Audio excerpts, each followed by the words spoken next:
the rocks that look disturbed by the ladder, the garbage, or is it students sitting by the dumpster outside? All sorts of different things. A little bit of EG. A little bit of EG. We're going to be going into some other things that we've missed pretty much throughout the last week and a half or so because we've been so focused on doing those multi-parts. We got one more left of the LE Q&As. That'll be coming up here in a couple days, and that'll be done. The key interviews from the Consalvis family, very tough, very interesting. A lot of different opinions, especially with the stuff the last couple of days. A lot of different opinions, but that's what I was asking for because it is all in our opinion. So that's what I wanted, and I'm glad to hear everybody's thoughts and opinions because that's a beautiful thing. It's all respectful, even if we don't agree. So I'm going to go ahead and say what's up to everybody. We're going to get it started, and then I'm going to introduce Silky, and Yoli should be joining us here at some part in the evening. And Silky's got something special for us tonight. So I'm definitely excited. She's on here tonight. Yoli, ticket number 4. If you're out there, Yoli, come on and hop in. Send you the link. Detective Golden says ticket number 3, but it must be number 5. Well, looks like 49er girl got number 5. We love you too, Dre. Ticket number 7. Uh-oh, Lynn, ticket number 7. YouTube's being buggy. Oh, one of them got 8 because Kid Kitty got ticket number 9. What's up, Lynn? What's up, Aaliyah? Megan, ticket number 11. Aaliyah, ticket number 10. Hello to you. Thank you all for hanging out earlier. That was pretty interesting watching the old shows, huh? That was pretty interesting. I had a lot of fun watching it. A lot of fun. Charlie Long, thank you for hopping in. Hope you have a new year as well. What's up, Devil Doll? Ticket number 13. How have you been? Got CL in here. How are you? Made it on time tonight. Ticket number 14. Thank you. What's up, Diana? Ticket number 15. Lucky 15. I know. I need to go get me a lot. Or wait, somebody won it, didn't they? Somebody won it, didn't they? Why is there a wrench after some names? Those are the beautiful mods. Those are CJ's Angels. Those are the beautiful mods that help me out, whether it's find, collect information, help me get information, send it to me in case I'm busy, help out with chat. They do a lot of things. That's why I can't wait till they get their hoodies. Ooh, I can't wait. Katrina, thank you for hopping in. For all their hard work, they deserve it. They deserve it. Brooke, thank you for hopping in. How are you? Ticket number 7-2. What's up, Mama 5? How are you?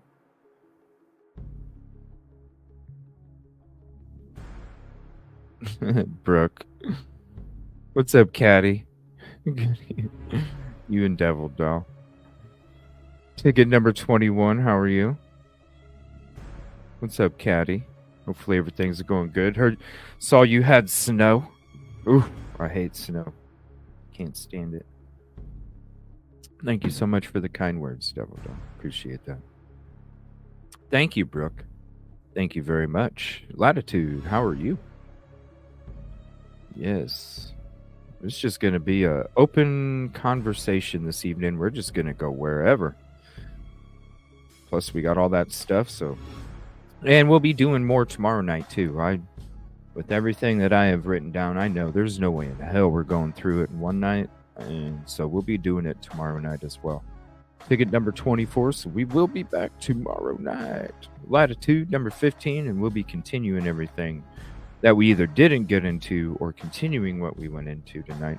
Also, if there's something that you want to send me and you want to, if it's something you think we should go over, go ahead and send it up there. Thank you for all your emails. I will be getting, there's a couple emails we're going to be getting into tonight as well. Ticket number 27. Thank you, Charlie Brown.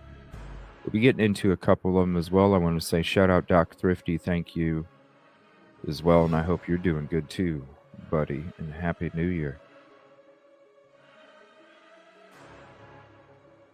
I appreciate all his hard work. Lucky 26, Crime Solver. How are you doing? Sneaking into the back row. Woo. Just like that incel at Queen Road, Crime Solver. Sneaking into the back row. Oh, Danny, hold on a second. We got a contribution call out. And let me call that out. I want to say thank you so much, Danny, for the super sticker. $4. Let me see what it is. It's my favorite. Oh, it's my favorite, Danny. It's the cup of coffee. It's the prickly pear with a cup of coffee. Thank you so much. That's my favorite one. I love that one. The prickly pear with a cup of coffee. Also, I want to say, because StreamYard's not linking up with YouTube very well, I want to say contribution call out for a super chat, sticker, membership, Cash App, and Venmo to Melissa earlier.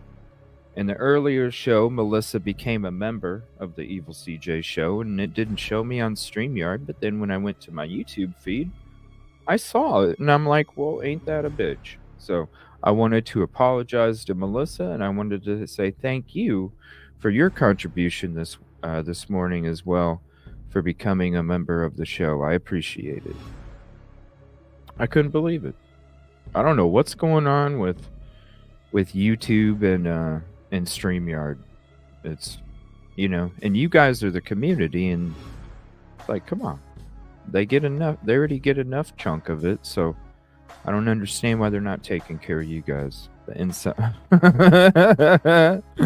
you aspire.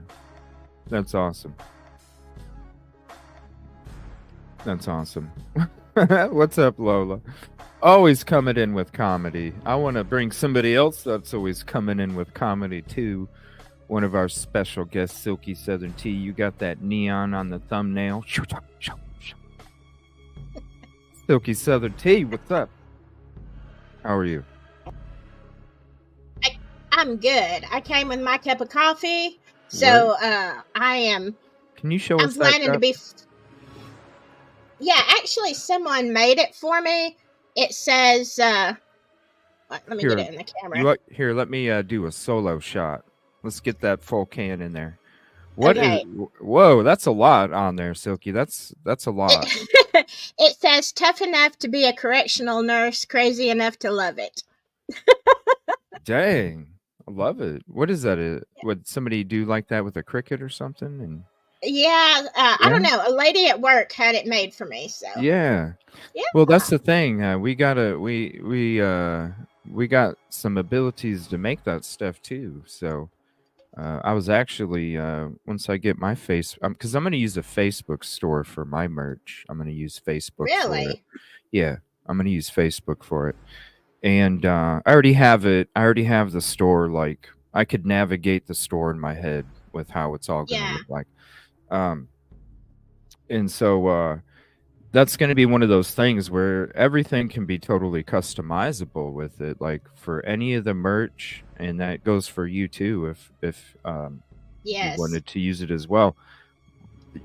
Anything that you want, really. It could be a flag, it could be a bumper sticker, it could be a car decal, it could be a coffee cup, it could be whatever you want. It could have your name on your own mouse, all sorts of stuff that we could do. So it's going to be exciting. So I like that cup. It looks like a heavy traffic though all over it. Yeah. I'm playing Frogger. I know, right? I love it because it's tall and thin. And it's easier for me to carry in to work than some of the other bulkier ones I have. Yeah, this one's pretty bulky. Yeah, it's pretty bulky. Happy Friday to you. You don't go anywhere without it? No. Without water or coffee or something. Only two things I drink is water and coffee. Yeah, occasionally green tea. But yeah. I've always prepared. And I usually always have to pee as a result. Well, yeah, but that's good to be hydrated, It's always good to be hydrated. And I'm the same. I just drink coffee and water. That's it. That's it. Maybe wine once in a while, but it's been a while. It's been a while for wine, even though I should have some sometime. Yeah, I So. occasionally have. I'm allergic to alcohol, so I can't. I can have just a little bit, and then I pass out, and I'm, Oh wow, it's over. you're Yeah, I'm allergic. allergic. I am allergic. Very Okay, allergic. very allergic. Wow, Swamp I never side heard it. too. I never heard of anybody being allergic to it. Wow, that's Really? crazy. Oh Yeah. my gosh. I'm not exaggerating at all, CJ. If I have half a beer, I'm toasted and passed out. I'm more allergic to beer than I am wine. But it doesn't take much for me to make a fool of myself. Half a glass of wine. Well, half a glass of wine is way too much. I'm out. But 3 or 4 sips out of a glass of wine is enough to make me make a complete fool out of myself. So do you have to watch what kind of foods you eat sometimes, or? No, because with food, usually the alcohol's cooked out of it, so that's not a big thing. As a matter of fact, I like to cook with wine. Um, I mean, it actually goes in the food. I never heard of being allergic to it either. Yeah, I met one other person who was allergic, and it's crazy. I have an immediate reaction as soon as I swallow. Like it burns. Like it doesn't matter if it's beer or wine or whatever it is. It burns like Whoa! fire going down my Wow! throat, and it hits me immediately, and I'm just Wow! yeah, Wow! That's crazy. yeah. I'm no fun at parties if I'm drinking. My only How? fun if I'm not drinking. Oh my lord! That's crazy. I mean, I haven't drank for a while, but it's yeah, that's crazy to just have a sip or two, and all of a sudden you're just Yeah, man. my friends banned me from drinking in public because I am completely obnoxious and it's bad. It's real bad. Damn. She said, "Girl, you are fun all the time." I Holy really am. I'm way more fun when I'm sober. So, uh, but sometimes you know how when you can't sleep or something, and I yeah. need to knock myself out. Then is a good time to have a few sips of wine, and I'll pass out, and I'm good. Yeah, don't go get the NyQuil. Just take a couple of shots of something you're allergic to. Oh Yeah. shit. Damn. Well, there's something this is, man, yeah, that's the first time I've ever yeah, you're always the sober driver, huh? The I am. I am. the designated driver. The Hmm. group.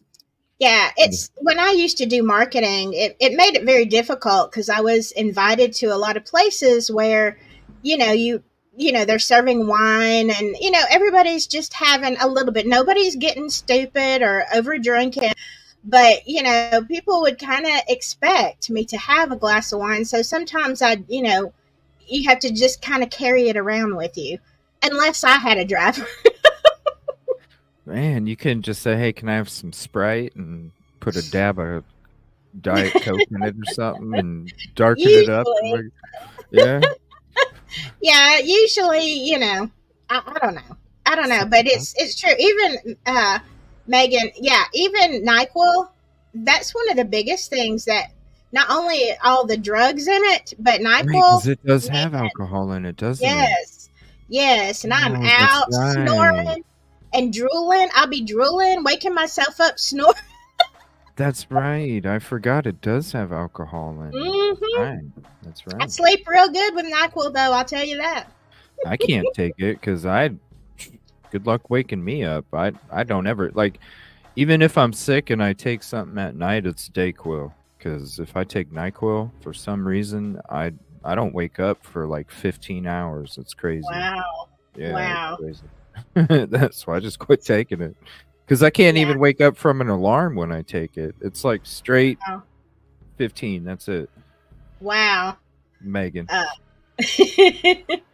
I'm looking at a bottle now. People I even know. oh, I work in HR the day after the holiday party. Really? The day after the holiday party. is always the busiest time of year. People are either getting fired or promoted. Yeah, I know why they're getting promoted. Dang. Yep, that's very true in a lot of places.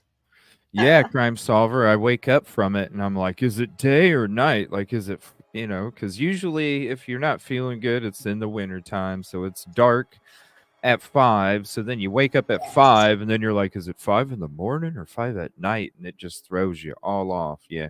I, Yeah. I don't, I don't like feeling like that either. So I'll take Dayquil. Get my 4 or 5 hours. I don't. I've done that. Just taken. Have you ever just taken a? I usually take cat naps, like 20, 30 minutes, and I'm good to go. But sometimes if I sleep longer, like you go to sleep at 3 o'clock and you take a nap, and then like you're saying, you wake up at 5, and it was such a long nap for me. I'm like, is it time to get up? Like in the Yeah. morning? Did I sleep Yeah. all night? Yeah, I don't know. Yeah. You're thrown off all night. You're thrown off all night. I wish I could hand it to you through YouTube. No problem, Yoli. Whenever you want, whenever you're done, we'll go ahead and hop you up here. It's something I want to share here real quick, and then we're gonna go into something we've been and shout out Caddy. We've been talking a lot, and I've been talking a lot ever since I even thought, even after we were watching the shows earlier today, where it was the show from 12 30 22 and January 5th of 23 shows from a year ago we watched this morning if you weren't with us, and it was kind of interesting because I was watching the old school shit like me from when I was like 2 months into the show, but there was a lot of stuff that even when I was reading the PCA I'm just sitting there going, it just don't make sense. And as I'm sitting there talking about the trees in the back and stuff, and I always thought about maybe going to one of those first shows and seeing like exactly what my reaction was when we started talking about it when I was using Google all the time, because there's a article that Caddy sent to me about how the police were probing whether they hid in the woods in the back Mm. before. And it's an old article from November 22nd, 2022.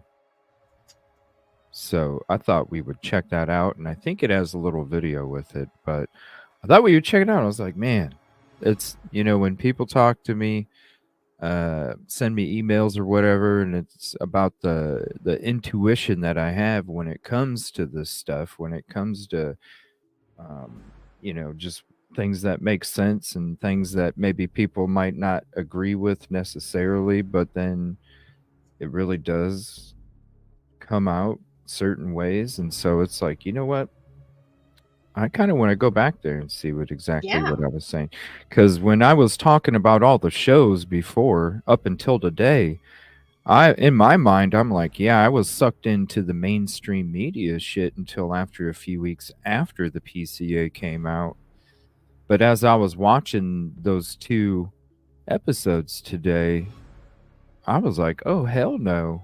I was like, this shit, it don't make sense. Like constantly Right. as the PCA too. So I'm like, damn, I wasn't sucked in as much as I thought I was, and as much as I've been saying I have been. So I'm like, damn, maybe I need to go back to one of those other ones and see. So I thought it'd be an interesting article to go through. I want to say shout out to AG, one of the supporters here of the show, and that does a lot of hard work out there in the true crime community. So I'm going to share this post that AG made real quick. If you're on Twitter, definitely go follow and retweet. So I'm going to go ahead and rewind this. It's 1:14, and we're going to play it real quick. One of the victims is my very best friend, and Sorry. I'm going to read this first. It says, Forgotten Friday, friend of KG, Katie, calls her in the morning to see if she's okay.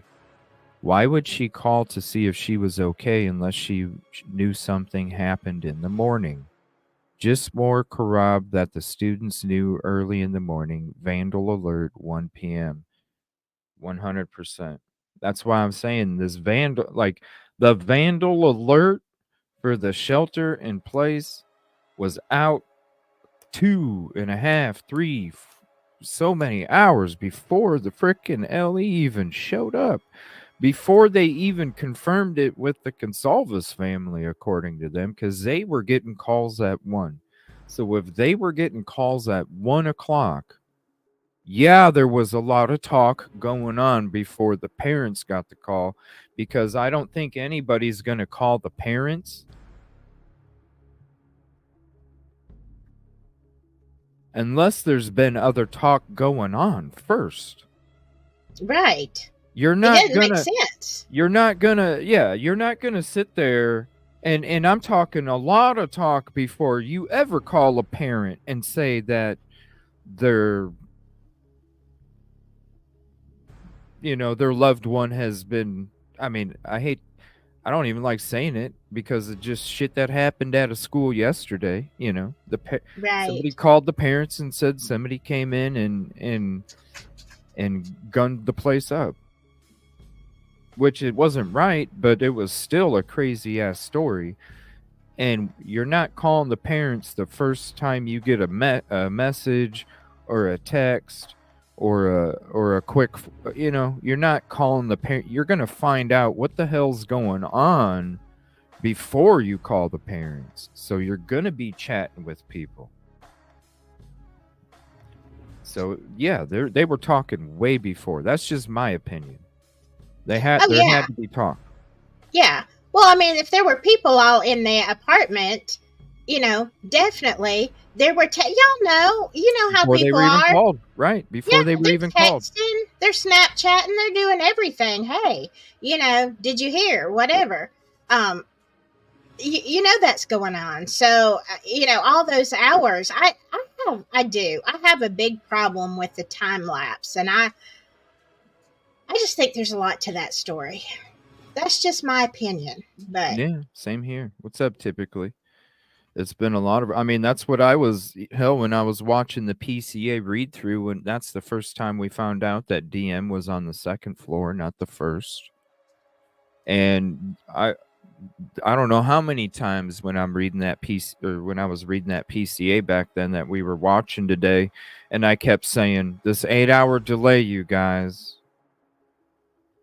And I wasn't just saying that, I was giving reasons. I was going in depth into the 8-hour delay.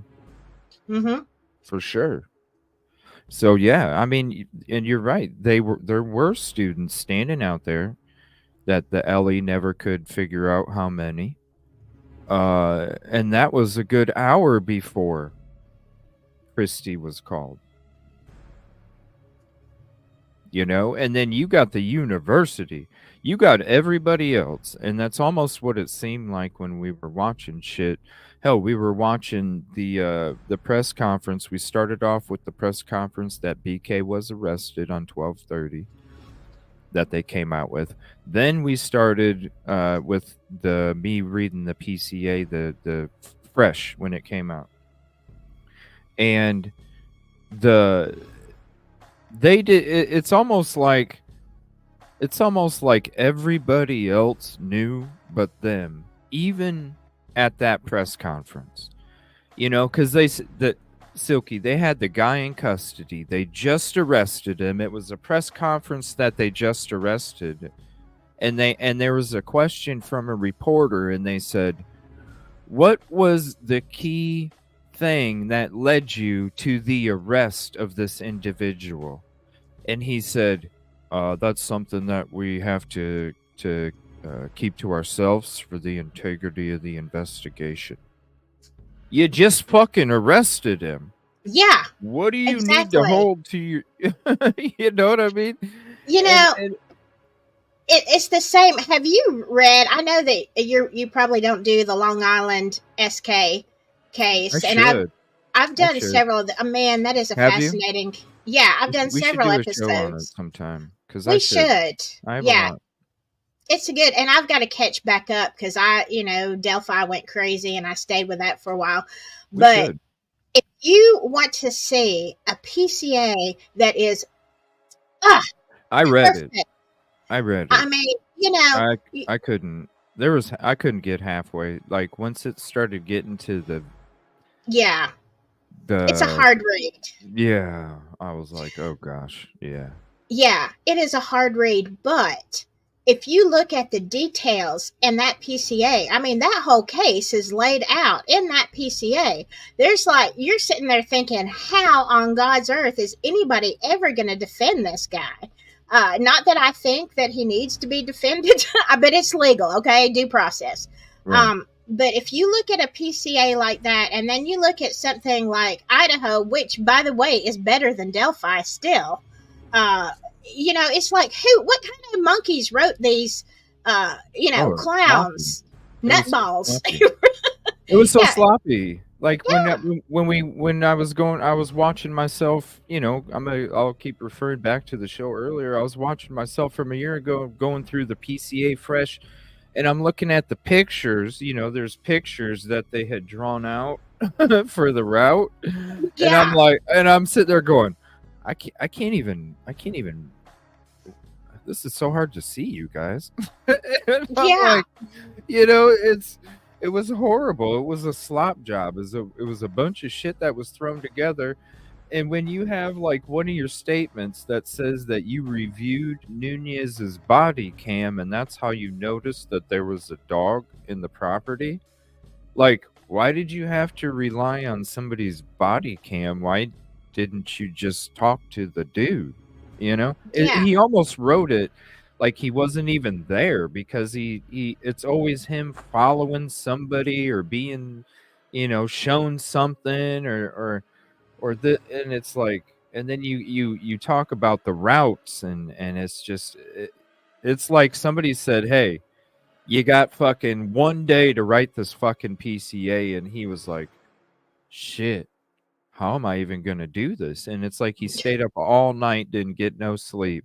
And it was just all over the fucking place because you got parts of, there's like even parts that shouldn't even be separated. You're like going all over the place in the PCA too. It's like, it wasn't well written, that's for sure, because it's just too scattered, which means sloppy. Rush, hurry up, we need this. And you compare that with, the List case, and it's like these people know what they're doing. They've got all their T's crossed, all their I's dotted, and this is a solid PCA. And in my opinion, now, not that anybody's asking me, but in my opinion, if you are going to drag somebody into jail or, you're going to arrest somebody, especially for a crime of red rum, and put their life on the line, don't you at least have the decency to write a good PCA, a good, compelling, everything that makes sense? Now, I know that more discovery comes in time, but still, it's like you said, oh, let me stay up late at night. It's like the day before a term paper in college. Or, you stay up all night, write a bunch of crap, and then you still get a D on it because your teacher knows you didn't put any effort into it. Yeah, because you had to write a report for a class and you waited until the night before to do it. What it's written like. Right. 45. What's up, John? We need to do a show together sometime. I have a bunch of stuff for a show on Long Island. I just really don't know let's do it. I just don't know much about it. I just have a lot of stuff for it. We need to have a conversation about even before you get to the arrest, the craziness that went on in the last 10 years. CJ, it's craziness. And so, it's a miracle that they finally got their act together. Now, I'm not saying it's because they didn't know, but because of I'll just tell you, the chief of police and the DA, they both went to jail. Oh. Yeah. Now, this is, and it's only when new people came in that they got serious about doing it. Yeah.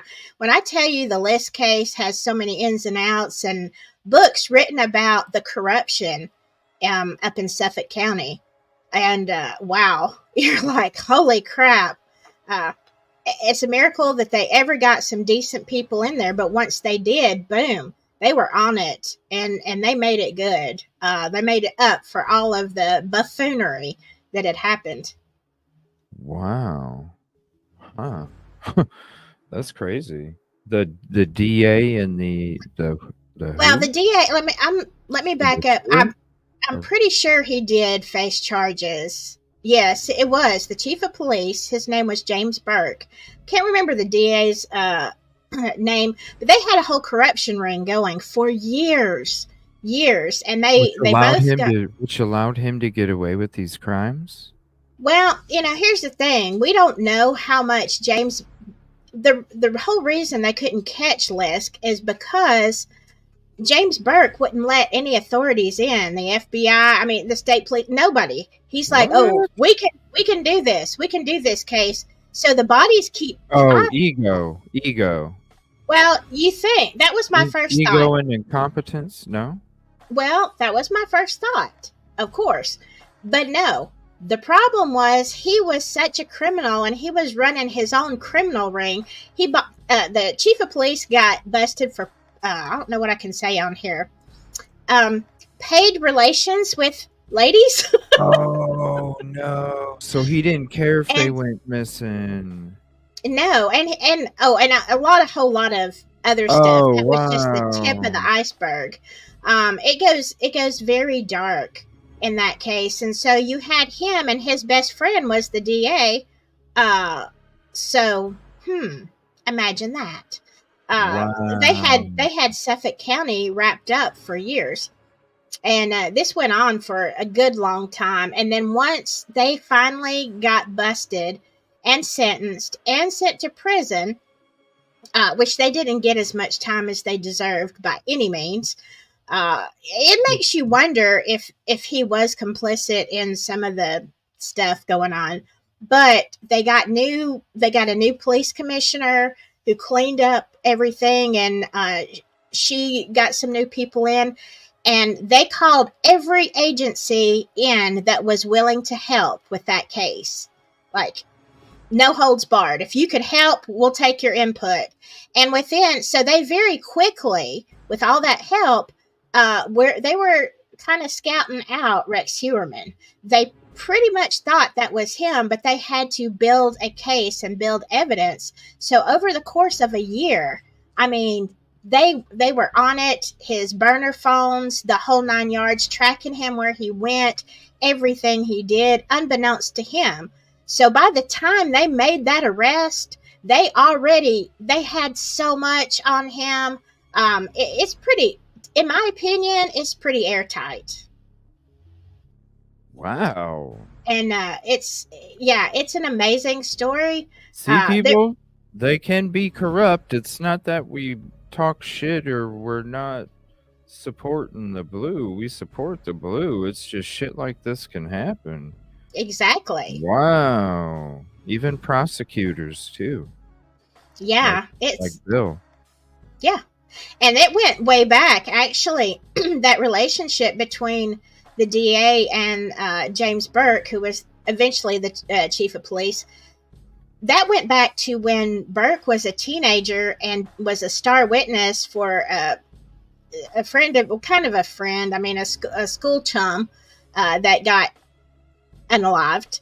And now they're even thinking, I'm not sure that his testimony was true then, because even back then as a teen, Burke was already a hoodlum, and they knew it. But he developed that relationship at a young age with the prosecutor at the time, who later became the DA, and then he became the chief of police. And it's like, ooh, we got this. They were tight, and so they could do whatever they wanted. Yeah. Two birds of the same feather. Mm-hmm. They always flock together. That's true. Yeah. Huh. We'll have to. We will. It's a cool case.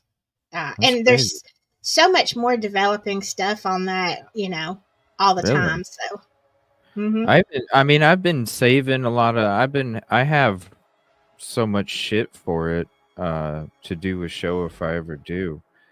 I haven't seen anything in the last, because I don't get into it. I just collect it. I haven't seen anything to collect in the last couple weeks.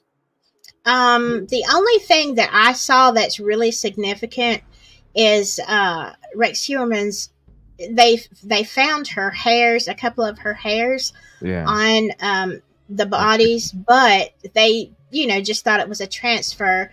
But now they've found more evidence that she, more DNA, that she was actually around the bodies, or now it's coming out she probably knew somewhat of what he was doing, and that they possibly, some of them were possibly in their house while she was there.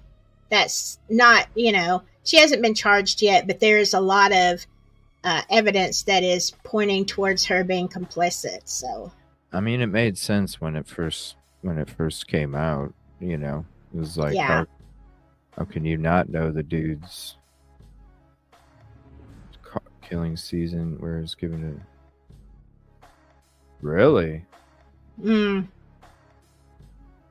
Wow. Well, yeah, because they didn't want the FBI or anybody else in there, because even though they would have been looking for the SK, they would have easily found out what Burke was doing and his guys, his flunkies who were on the police force, and they would have been busted. So that's why one of the huge reasons they didn't want them in. But then again, when you get to the case of Shannon Gilbert, it is very, very iffy. She's one of the victims. It's very iffy, and I really begin to wonder if Burke wasn't involved in that. I would not be shocked. So, well, I mean, it sounds like it probably is. If they're kind of shooing everybody away for years, it almost sounds like they were part of it, and wow, you let people get, I don't know who said, you let people get rid of issues for you, and you don't, wow. Who knows, man? That's crazy. Hopefully they find all that stuff out. What's up, Kelly? Thank you for hopping in. Manipulative mastermind. Mm-hmm. That's crazy. I mean, the only thing that we watched was like this little video a long time ago when it happened, when he was talking to some dude from some TV station, and they were interviewing him about what he does or something, and his favorite tool was a carpenter hammer or some shit.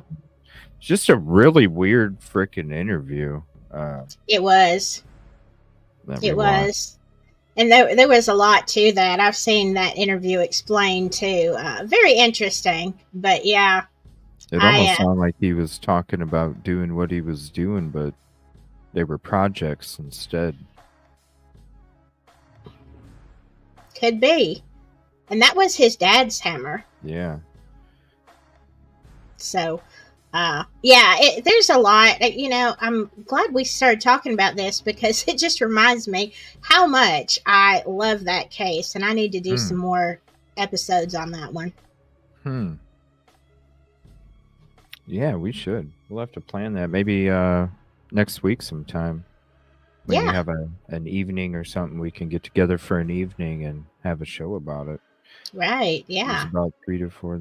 Yeah, I heard it was like that, because they first were looking for a victim from another case or something, right? And that's how they came across. Yeah, it was they did. By pure chance or something. Yeah, Shannon Gilbert is the one they were looking for, and they did not find her body for another, I think, year and a half. But they stumbled upon 4 victims, kind of along the road. They say it's really not Gilgo Beach, but that's what everybody's calling it.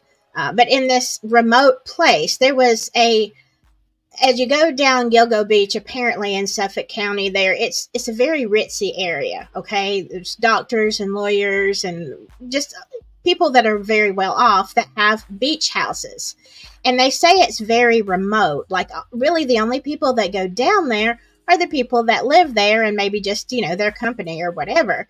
And so these bodies are all there. Well, Shannon Gilbert.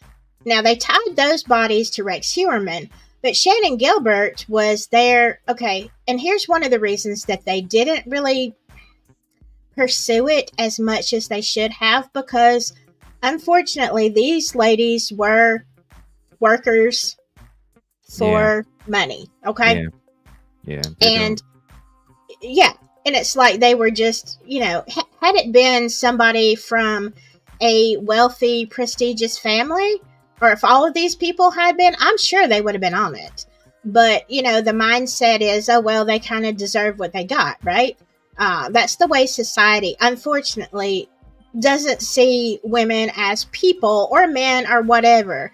They're judged by their profession. I mean, I'm not saying it's the wisest choice, but an unaliving is an unaliving, and they still have value. They still have moms and dads and kids and friends. Yeah, they're a soul.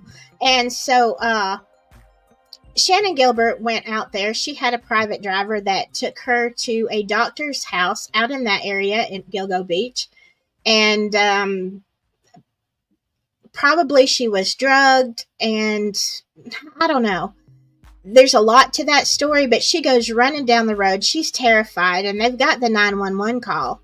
And basically she gets lost in the marsh is what we think, but they couldn't find her. And, so they go back out. It's in the middle of the night. The driver, that's kind of sketch to me, but he leaves her there, and she's there with two other guys, and they can't seem to find her either. And, they're like, oh, well, I thought she just went home. But there's more to this story. Anyway, they did not find her body for a... Wait. Hold on. You said 911 call. Yes. Shannon Gilbert made a 911 call. And then she got lost in the marsh? Yes. She was... You can listen to the phone call. And people were like, oh, I thought she just went home. Yeah, kind of. Okay. She was, if you listen to the 911 call, the operator she's kind of helpful, but really not. I mean, Shannon is not making a whole lot of sense, but you can tell that she's scared. The 911 operator, to me, comes across as being a little bit, thinking this girl is just high or whatever, and that's why she's not making sense. She's paranoid. Maybe she's, got mental issues. And so you can tell there's a lot of... in my opinion, the 911 operator didn't move quickly enough or forcefully enough. So, Shannon goes running out of the house. She calls from inside the house saying she needs help. She runs out of the house. She's scared. She runs down the road, and she runs into the marsh. And this is where, the 911 call ends. But, so why wasn't there a whole lot of people out there, that came that night? It's very... So what? Okay, it's so very sketch. The 911 call, they had to have sent somebody, right? Let me see if I can remember this. I can't. Can y'all remember? 911. Yeah, but they weren't. I think they said that there was a driver with her. I don't know. I don't think that if they did, it wasn't a big deal. They kind of just were thinking, okay, it's this. She's messed up. She's drunk. She's whatever. She's paranoid. And they didn't find her, Shit, you can call 911 and not even say anything on the other end and hang up, and they're fucking sending somebody. Yeah, he was chasing her. You're right, Skittles. He was chasing her while she was on the phone. But then she disappears into the marsh. And then, nobody is like frantic. There is no frantic response. And, she disappears, and then her mom gets a call the next day from the doctor. Now, she was a client, or the doctor was one of her clients, the doctor that lived out there. Oh, yeah, God, you gotta see this. And he fakes the doctor. I mean, she disappears and they think she's gone home, whatever, that her driver took her home. So nobody's really worried. And when they tried to interview the doctor, like, you got to watch this video, CJ. He fakes a heart attack on camera. Like, he's talking, and then all of a sudden he grabs his chest and he he falls to the ground, and then he gets in his car and leaves. Oh my God, it's crazy. It's nuts. Gets in his car and leaves. So, what? So court would have to be delayed to the next. Well, so what are we talking about? Court? The doctor, you said. Oh, he was in the doctor and fake no. He was just in an interview. Like, he was on the street going to his car, and the press, I don't know who was trying to get an interview from him. He's talking, he's denying everything, and then all of a sudden, he does the big fake clutch my heart, falls to the ground and all this. And I don't know if somebody called 911 on that. It was a fake. I mean, I don't know. I look at fake heart attacks all day in jail, okay? Because they love to do that. Them inmates, they love to fake a heart attack. So I'm looking at him in this interview, and I'm like, my inmate's got more skill than you do, sir. But anyway. But yeah, I mean, so. Yeah, I remember we had like a little, maybe one show on it or something where it was right when it just happened. But yeah, it's crazy. I haven't really checked it out after that. It was the Long Island SK who we were chatting about. Yeah. So, but there's so much to that story. Man. Yeah, we should. Let's do it. This is from AG.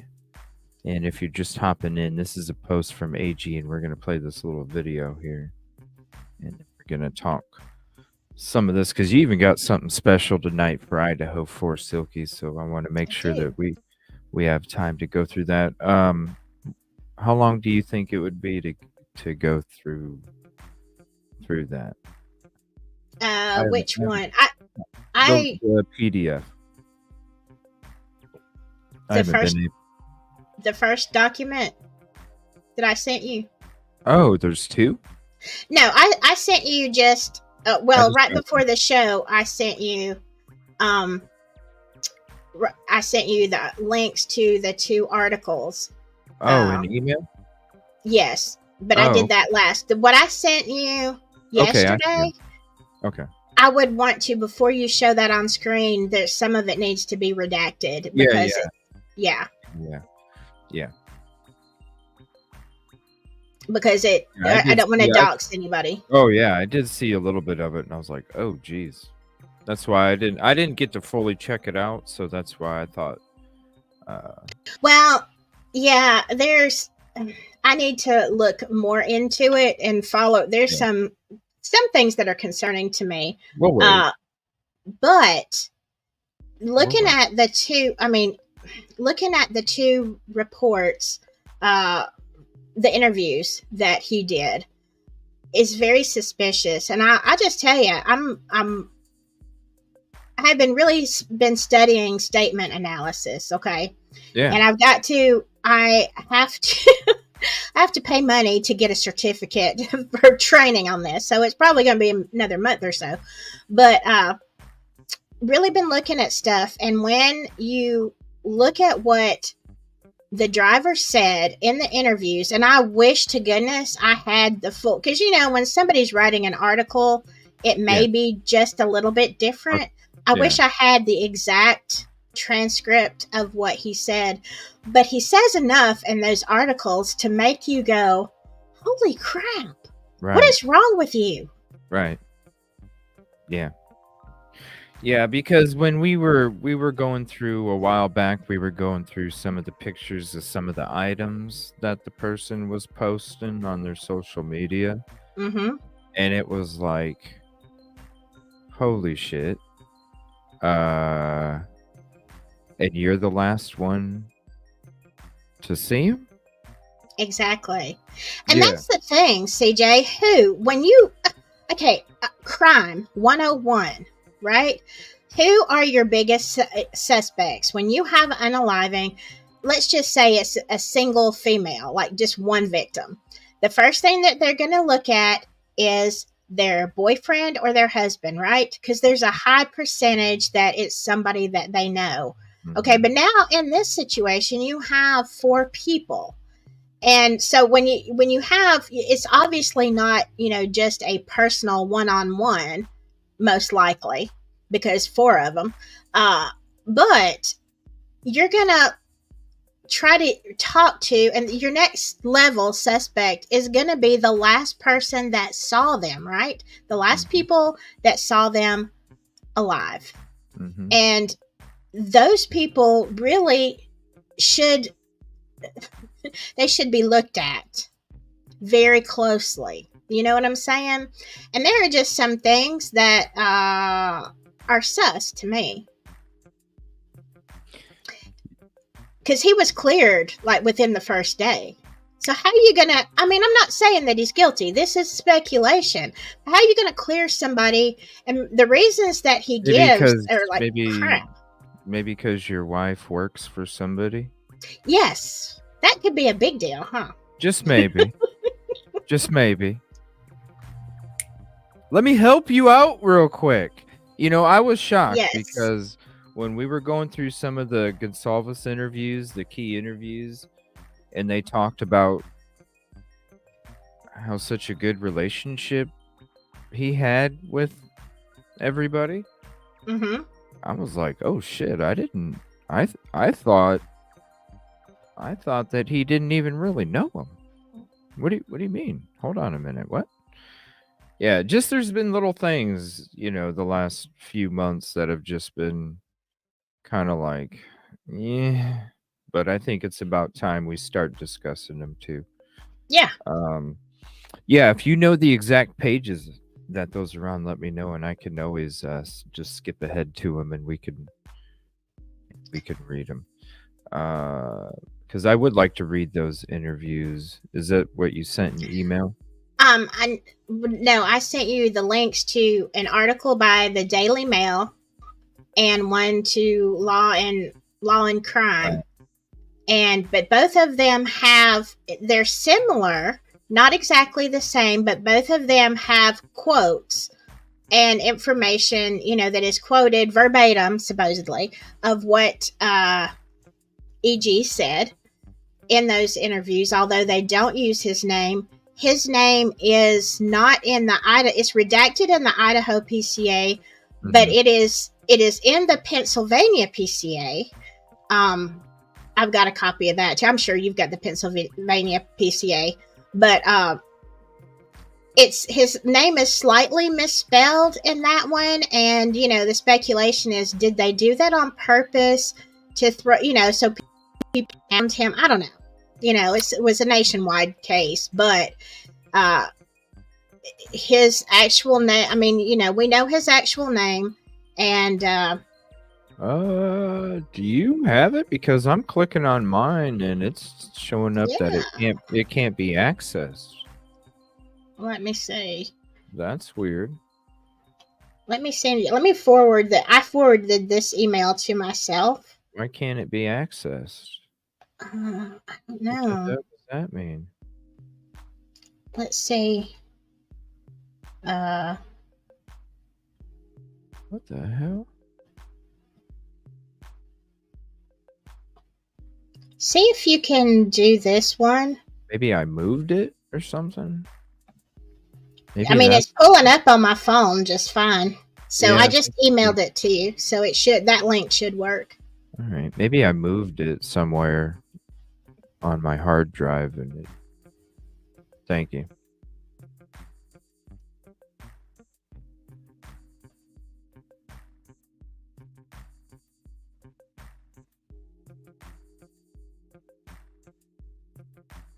There you go. Now this is the search warrant. Let's see. I've got all kind of crap in here, but they do. Let me see. I may have to put on my glasses because my phone is small. Let me see where they talk about him. Gower in the PCA. Mm-hmm. Or they've got it as grower. But it's not. It is. I say Gower, but other people are calling him Goer. I would call that Gower. Some say tomato, some say tomato. It's the same damn freaking vegetable. Or is it a fruit? Is it a fruit or a vegetable? I think it's a tomato is a fruit. Yeah, I know one of them was a fruit that you thought was a veggie. I love tomatoes too. Oh, I do too. Yeah, does anybody know what page it is? If not, it's no big deal. I just wanted to bring it up so we had it. Yeah, I'm trying to find it too.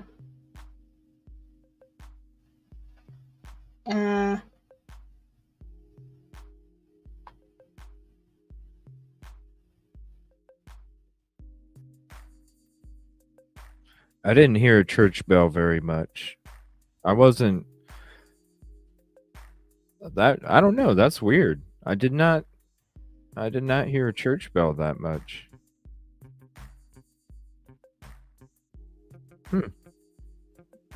I mean, I spent most of my time at the property. When I was driving around, the windows were up because I didn't want to have a shit ton of noise. But when I was around the property, I never noticed a church bell. Maybe my hearing? I don't know. Phidippus. I haven't. I can't see it like on the fly here. Oh, it's all good.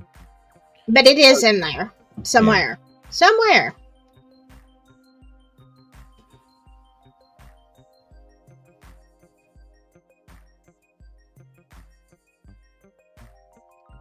I was thinking it was in the not too far into it because this is like 31 pages. Mm-hmm. Yeah, I'm just gonna scroll through it here real quick and.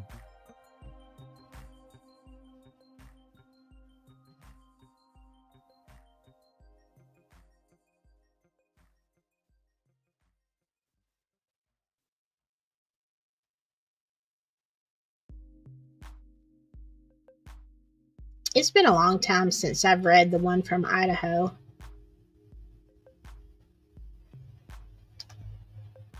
But there's a lot of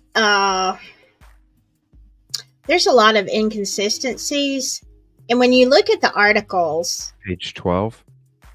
Sorry, I can't see chat when I'm looking at documents here. Let me get okay. Let me get my phone. Page 12. Let's see here. There it is. Yeah, right there. Yeah, see how they just like the PCA in Idaho, it's sloppy as shit. Yeah.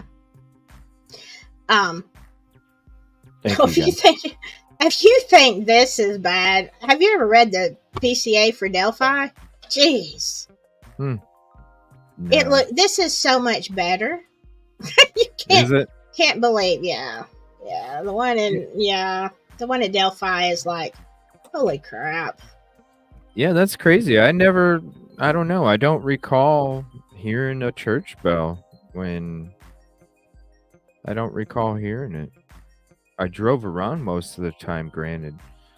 But anytime I was around the property, I don't know. Maybe I needed to be a few blocks more in another direction or something. I don't know. I don't remember. The only sounds that I remember sticking out to me are the sounds of a saw and something banging on metal. And that's pretty much it. But yeah. And he was the one. Hold on a minute. Wait a minute. He was the one. Okay, so when we were watching the interviews, the key interviews from the Gonsalves family, Olivia said that the private driver's the one that told them about the grub truck, which then they told the police about the grub truck. So was he watching the fucking grub truck? So was he watching the grub truck stream? Wait, no. He would just know that there's a... Wait. How many people know that there's a fucking grub truck stream, and everybody would have to know, right? Or was he fucking creeping on Twitch? Waiting to see who fucking called him for a fucking ride. He was already there. Yeah, I mean, he was there waiting, and then, you know, it seems like... How old is this guy? Dude? He is, he's 30 right now. And he has a wife. Yes. So this dude was a 29-year-old man. With a PhD. Picking up college students. Drunk college girls, yes. I mean, you know, here's the thing, CJ. I mean, you know, there are some good guys around, and it's like, what? Okay. If you know them, and, you know, if you get a call saying, hey, if it's a friend of the family or whatever, and you get a call saying, hey, I am too intoxicated to drive, can you please come pick us up? That's one thing. But he's like doing this for a lot of people, apparently. And that's his good. When you read, look, I'm telling you, when you read these interviews, yeah, you know, and these articles, you're like, okay, I'm wondering, is this okay with his wife? Like, I'm just saying, I wouldn't feel. No, I was already thinking about it. That's why I asked you how old he was, because I'm like, wait a minute, how old is this dude here if he's got a wife and he's picking up young college girls that are fucking 18, 19, 20, 21, intoxicated? Yeah, it's like, are you a good Samaritan? But like, how does his wife? I'm just saying, as a female, I would be not okay. At 2, 3 in the morning too, when you got a wife at home. Exactly. And why are you picking up? You're 30, picking up young fucking ladies. Yeah. And you got a wife at home. Transition of a fucking employment there, bro. Like, spend the time with your wife at home. Right. So this is okay with her? I'm just saying, that's what I would be uncomfortable with it. Unless she worked those hours or something. No. But still, even if she was working night shift, let's say, I don't know what she does. If she's in dispatch or something like that, she could be on night shift. But even at that, you're okay with your husband carting for the university? Intoxicated, vulnerable girls. Well, he says AG says he works and drives for the university. Yeah, and but that's like what is he? So he works for the university. Yeah, well, he works for, and I sent you. Let's see. He's a teacher. He's not he works for a place. Hold on, I sent you. I've got some stuff. A teacher? No, he works for a company called. Hold on, let me get my. Fuck, he's a teacher that's picking up. So it's not. He's not really. He works for a place called. Well, he's the outreach coordinator for the Bridge, Idaho. It's called Upward Bound. And he's been there since 2015. Now, this is what he says. So I went online, and I'm trying to investigate what kind of business is this, Upward Bound. And the most I could figure out is that they are trying to help get scholarships for people to, you know, attend the university. It doesn't go, like, I was looking at their Facebook page, the Upward Bound Facebook page, and it has a lot of pictures of crowds of kids and doing stuff, but I wasn't really sure what all they did. But Yeah, I and mean, he's got you know, you can't tell me that you've got a PhD and you're working with whatever, helping the University of Idaho, and he's not getting paid. He says he didn't get paid to do this. So, I mean, you're not moonlighting, but you got a PhD, so why would you have to moonlight even if you were driving an Uber? You know what I'm saying?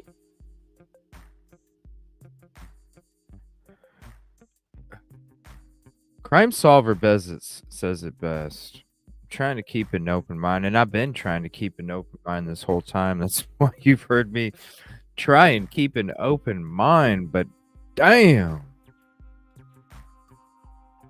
Yeah. I mean, just like the PCA today, something don't seem right. Yeah. 57. Thank you. So, okay, where are these interviews you're talking about? Okay, I sent you 2 emails. The links? All right. The links to the articles, yeah. What do you want me to go through first? The Daily Mail or the long? It doesn't really matter. All right. We're going to go through the Daily Mail one first. Here's the link for it so you can have it for yourself.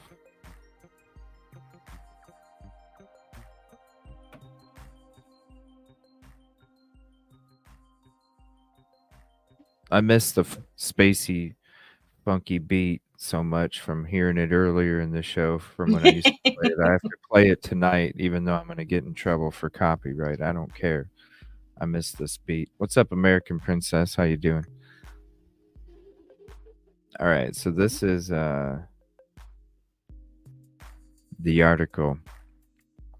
This was, where's the date? This one was in 22, I believe. Yeah, December 23rd, 2022. Mm-hmm. It says, my job was to get these girls home safe. Private taxi driver who drove Idaho roommates Kaylee and Madison home hours before they were murdered says he is haunted by his role in delivering them to their deaths. Private taxi driver who drove Kaylee Consalvis and Madison Mogan home the night they were unalive broke a silence in an interview with Daily Mail. A month and a week later.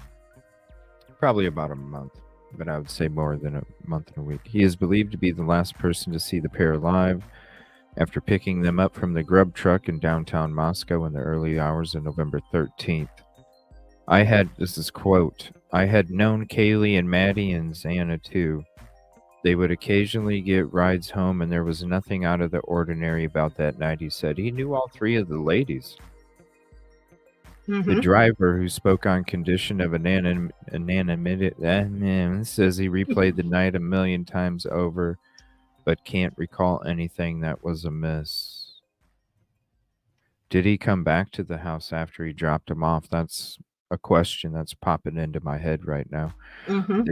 The driver who took 2 of the unalive University students home the night they were unalived has broke his silence to tell how he is haunted by the knowledge that his job was to get them home safe, but instead he delivered them to their passing. Now, can I say something here?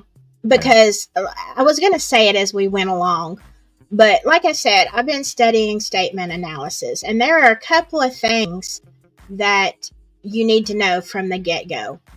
People who most people don't lie completely, okay? It's the little things that show that they are not telling the truth or the whole truth, because it is harder to differentiate, and it's harder. Actually, CJ, it's harder, I guess, unless you're a sociopath or, I don't know. It's still harder for people to lie, okay? Even when they do, it's not comfortable for them, okay? So the kind of things that tip somebody off that you're lying is that a person who tells the truth doesn't give as much information. It's more cut and dried. It's like, I did this and I did that. Man, that was terrible. Okay. Then I heard about it the next day, and that was bad. Something to that effect, But as you go through, they catch liars by the detail. The more detailed someone is, and especially if it's things that are unnecessary details, but the more detailed that someone is in telling you something, the more likely they are lying, which I did not know.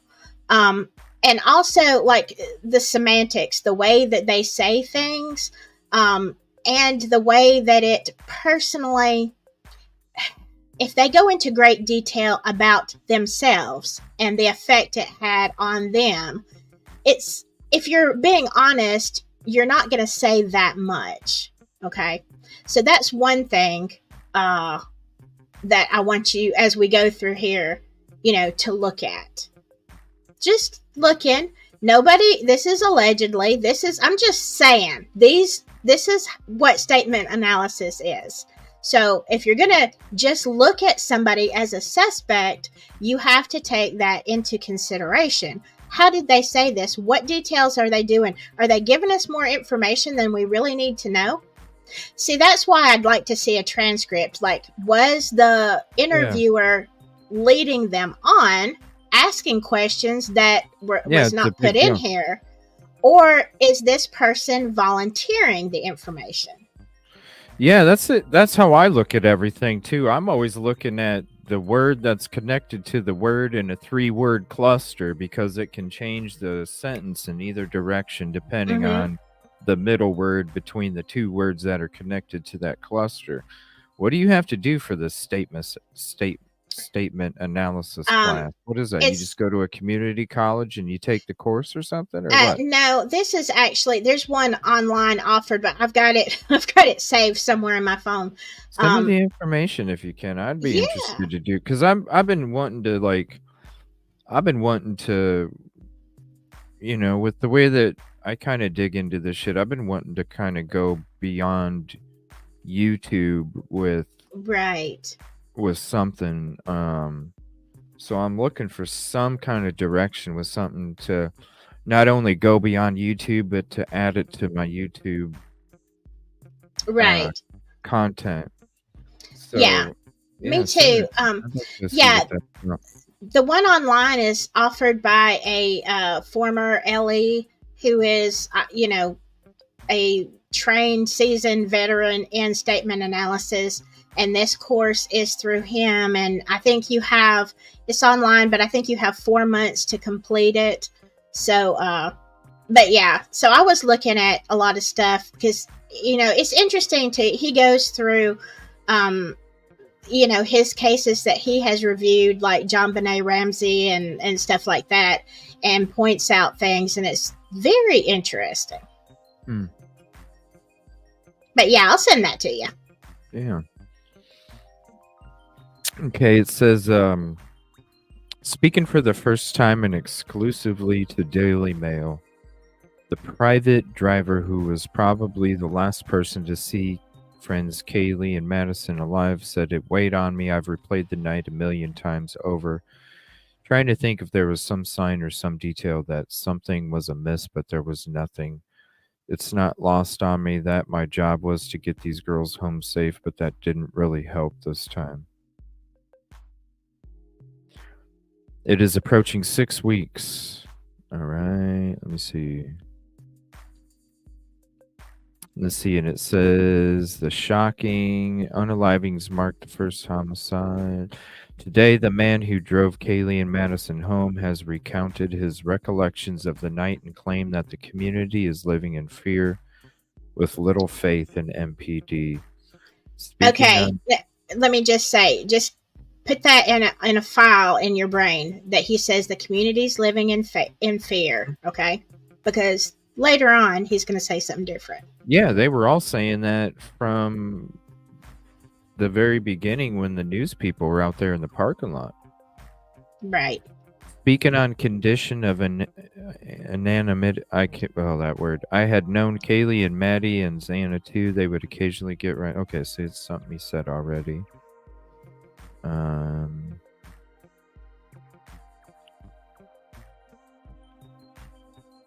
All right. Surveillance footage of Kaylee and Madison showed the girls picking up a pasta at Grub Truck around 1:40 after ending their evening out at the nearby Corner Club bar in downtown Moscow. I picked them up at about 1:45 a.m., said the driver. They had their food, and they were super excited about their mac and cheese, as girls are after they go to the club. They sat in the back and they chatted. They were normal, just like any other night. They weren't upset about anything and talking about anyone. Okay, you see how much detail he's putting in this? You know, he picked him up. Normally, according to statement analysis, you would say something like, I picked him up. You know, I didn't notice anything off. I took them home. I dropped them off. End of story. But see these details? They were super excited about their mac and cheese, as girls are, after they go to the club. Okay. I'm looking at the quotation marks because that says a lot, because it could be the end of a sentence if it doesn't have the quotation right in the beginning. So if it's starting off, that means there was something in front of it before, so it's not a complete quote. So, yeah, you would almost have to look at it, because this right here, this quote right here, does not have a beginning to it. So that leads me to believe that there's something in front of this statement. Mm-hmm.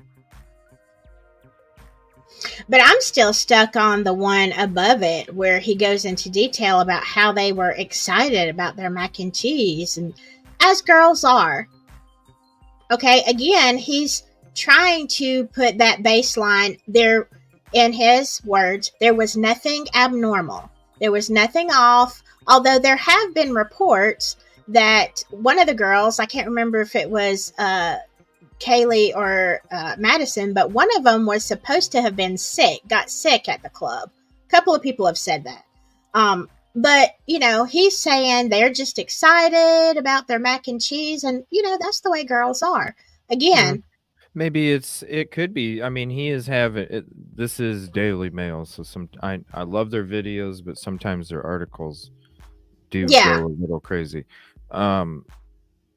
Maybe it's just from being asked so many times what was going on, you know, that he just from answering LE. They obviously didn't know about him right away, because they were saying the time period was at 1:45 when those girls came home, and that's when they got to the Grub Truck. And I don't even think they knew about, they were just going off of the statements from BF and DM stating that everybody was home at 1:45 a.m. Because they didn't even know about the Grub Truck at that time. It wasn't until the Grub Truck came out and the private driver telling the Consalvas family about the Grub Truck, which then the Consalvas family told the LE about the Grub Truck. So that's another interesting thing, is why wouldn't dude have told LE about the Grub Truck before the family? Because you think you would have talked to LE before the family. So how did the family know about the Grub Truck before LE if they learned about the Grub Truck from the private driver? Yeah. It is definitely odd to say that they're super excited about their mac and cheese, and it says it's a quote, according to Daily Mail. There's a quote before they had their food and they were super excited. But is that a question that they had? Like, what were they doing when they hopped in the car? And then he could have said, well, they had their food and they were super excited. So it could have been a lead up to that question to get that kind of detail for that quotation. Yeah, you're right. It could have been. It's just, you know, it seems like it's a little bit too much in detail, but because, all right, here's the thing. If you're a driver, and, you know, it's 2:00 in the morning, you're driving these intoxicated girls around. You've probably maybe had other pickups that night or whatever.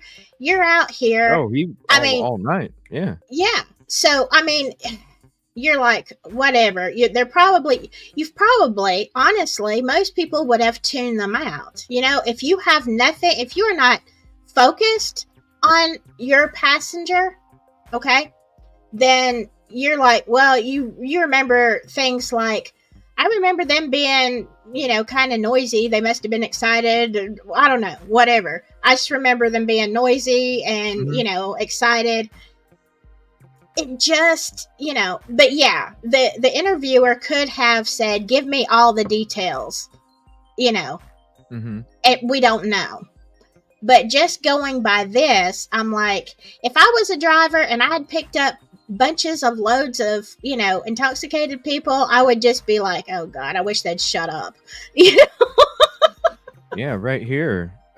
Private driver took off work for a few days and then spoke with Ellie. Mm-hmm. I mean, yeah, why wouldn't you? Because if you had the interview with Ellie first, you would have told them about the grub truck. Yeah, he took off. The next article, I think, is when he says he took off a week after that. After he found out, he took off a week. Mm-hmm. It sounds, gosh, and I've been ever since for the last 15 minutes, I'm trying to search my brain because it sounds just like another case where somebody was the last one. They were helping out Ellie. And then come to find out it was something that he had been doing for a long time. I'm trying to think. What case was that? I can't get it in my head. It says the driver said he was familiar with surveillance footage in which one of the girls appears to be talking about somebody called Adam earlier that evening, but he said they didn't talk about him or any boy on that ride. Again, why are you listening to their... How do you remember that? How do you know? Could you say 100% they didn't talk about any boy? Especially not their boyfriends? Days later, and you had multiple people that you picked up, you might mix the conversation with another. Right, unless you were focused on them. Yeah. Hypothetically. No, really. It's speculation. No, invested. You're only gonna, if you're invested, if you don't give a shit, you're just on to the next and you're ready to move and drop people off. You're not caring. There's no reason for your brain to retain that information if there's no emotional attachment. Right. So with the emotional attachment, whether you want your brain to recall it or not, it's going to, because of the emotional attachment to whoever it refers to. Exactly. If there is none, you're not going to give a shit. Mm-hmm.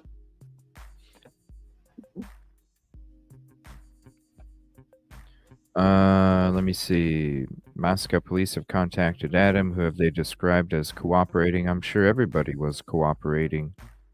According to the driver, sometimes the girls would talk about boys, but that night they were just excited about the food. Yeah, he knew him well. Yeah, so he could recall other times that they had been in the car talking about boys, which is not unusual for girls to do, but yet you remember them talking about that. Investment. There was no apprehension, no weird feelings there, no upsetness, maybe from them. There was no nervousness about them. They weren't afraid of anybody. There was nobody following them or following us. Again, you see how detailed that is, and it goes from that sentence onto the next paragraph, and it's still in. I assume it's all still in that quote, but see, he's like, no apprehension, no weird feelings, no upsetness, no nervousness. They weren't afraid. There was nobody following them. I know that is so much detail. I get it, but it can be responses to questions because you don't see the questions.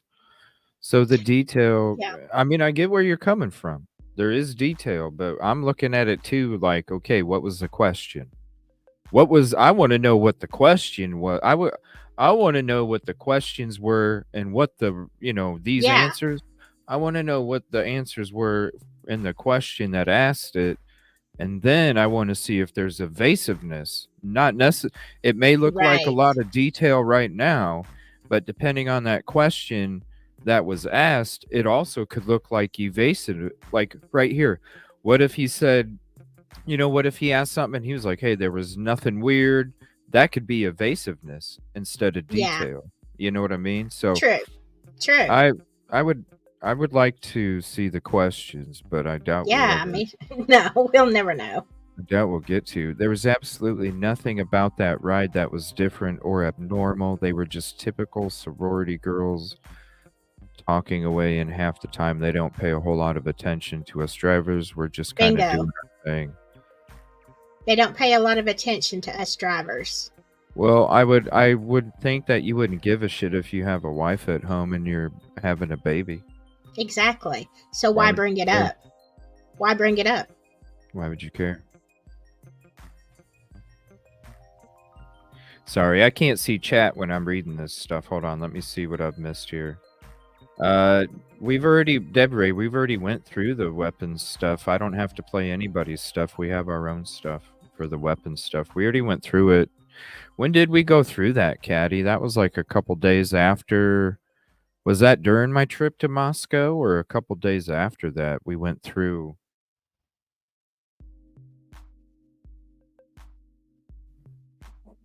We've already went through it. I know we have the stuff, so, and that's some of the stuff we were already going to get into. Like I said at the beginning of the show, there's a lot of stuff to get into, and it's going to be tonight and tomorrow night that we're going to be getting into all this stuff.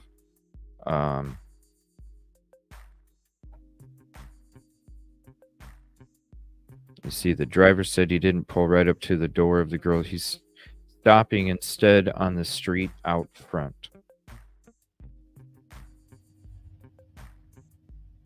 Didn't pull up. Right. Said he didn't. Yeah, there's a couple of weird things that he says, either in this article or the next one. That poor house.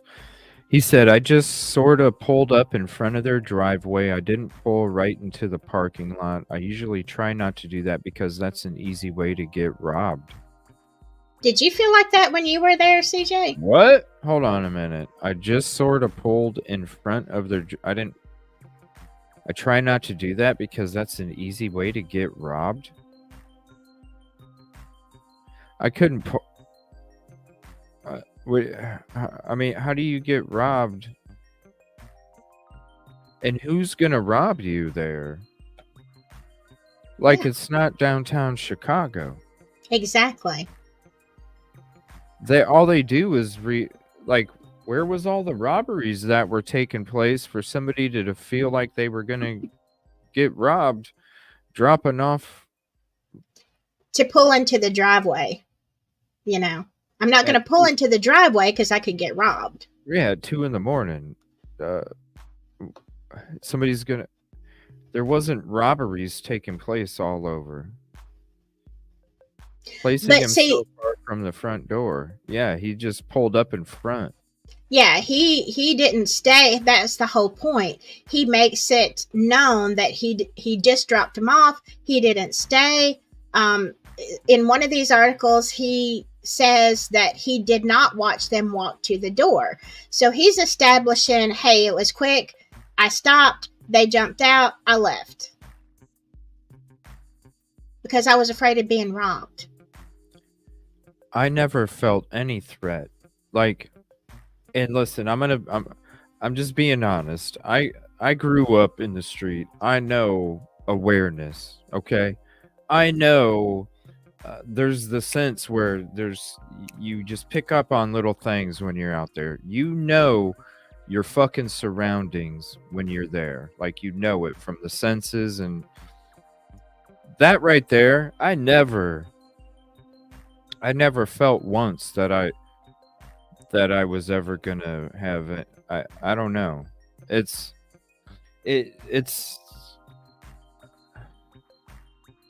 not like there's a shit.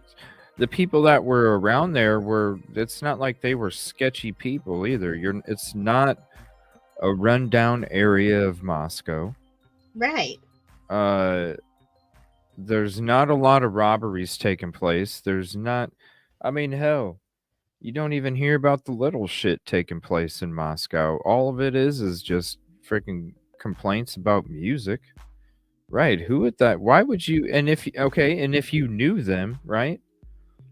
That it would almost be Right. like yeah, I just pulled up because I know them and because I drop them off a lot. I know this is a really bad area. So I just wanted to pull up real quick because I didn't want to get robbed. But see, that doesn't make sense. No.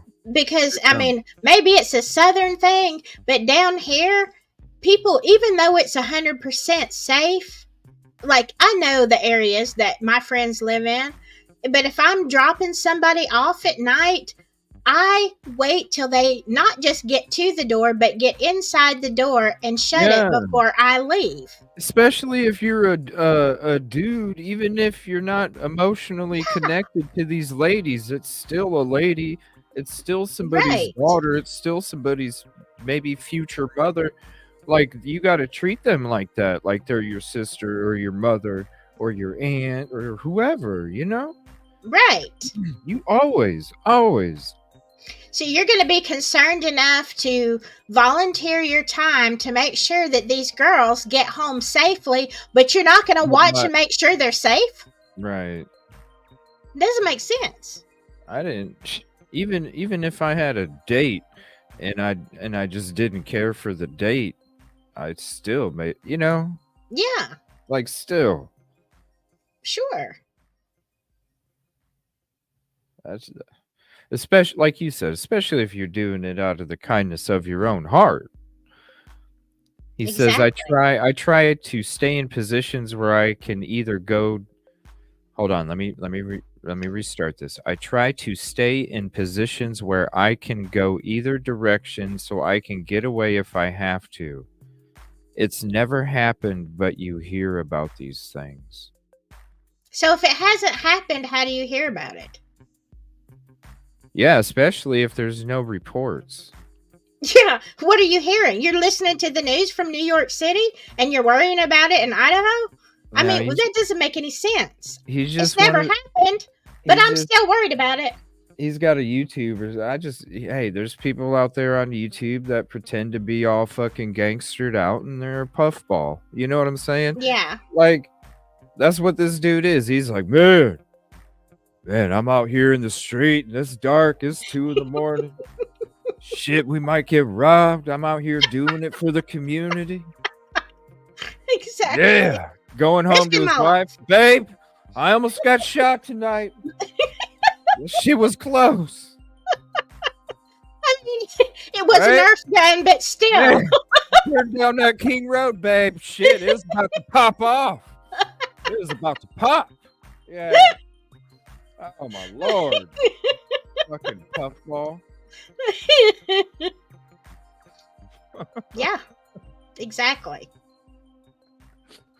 Sorry. It's not, yeah, right. It's not Chicago or New York. I used to live there. Shit, it's a lot different. A lot different than Moscow. Right, AG? You gotta think below the surface.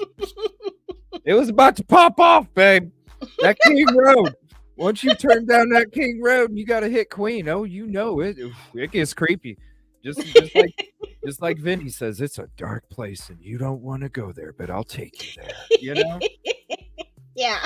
It's a dark place. Oh, my Lord. Okay, here we go. Oh, shit. He said, but on that night, he saw and felt no threat. In fact, he said, excuse me.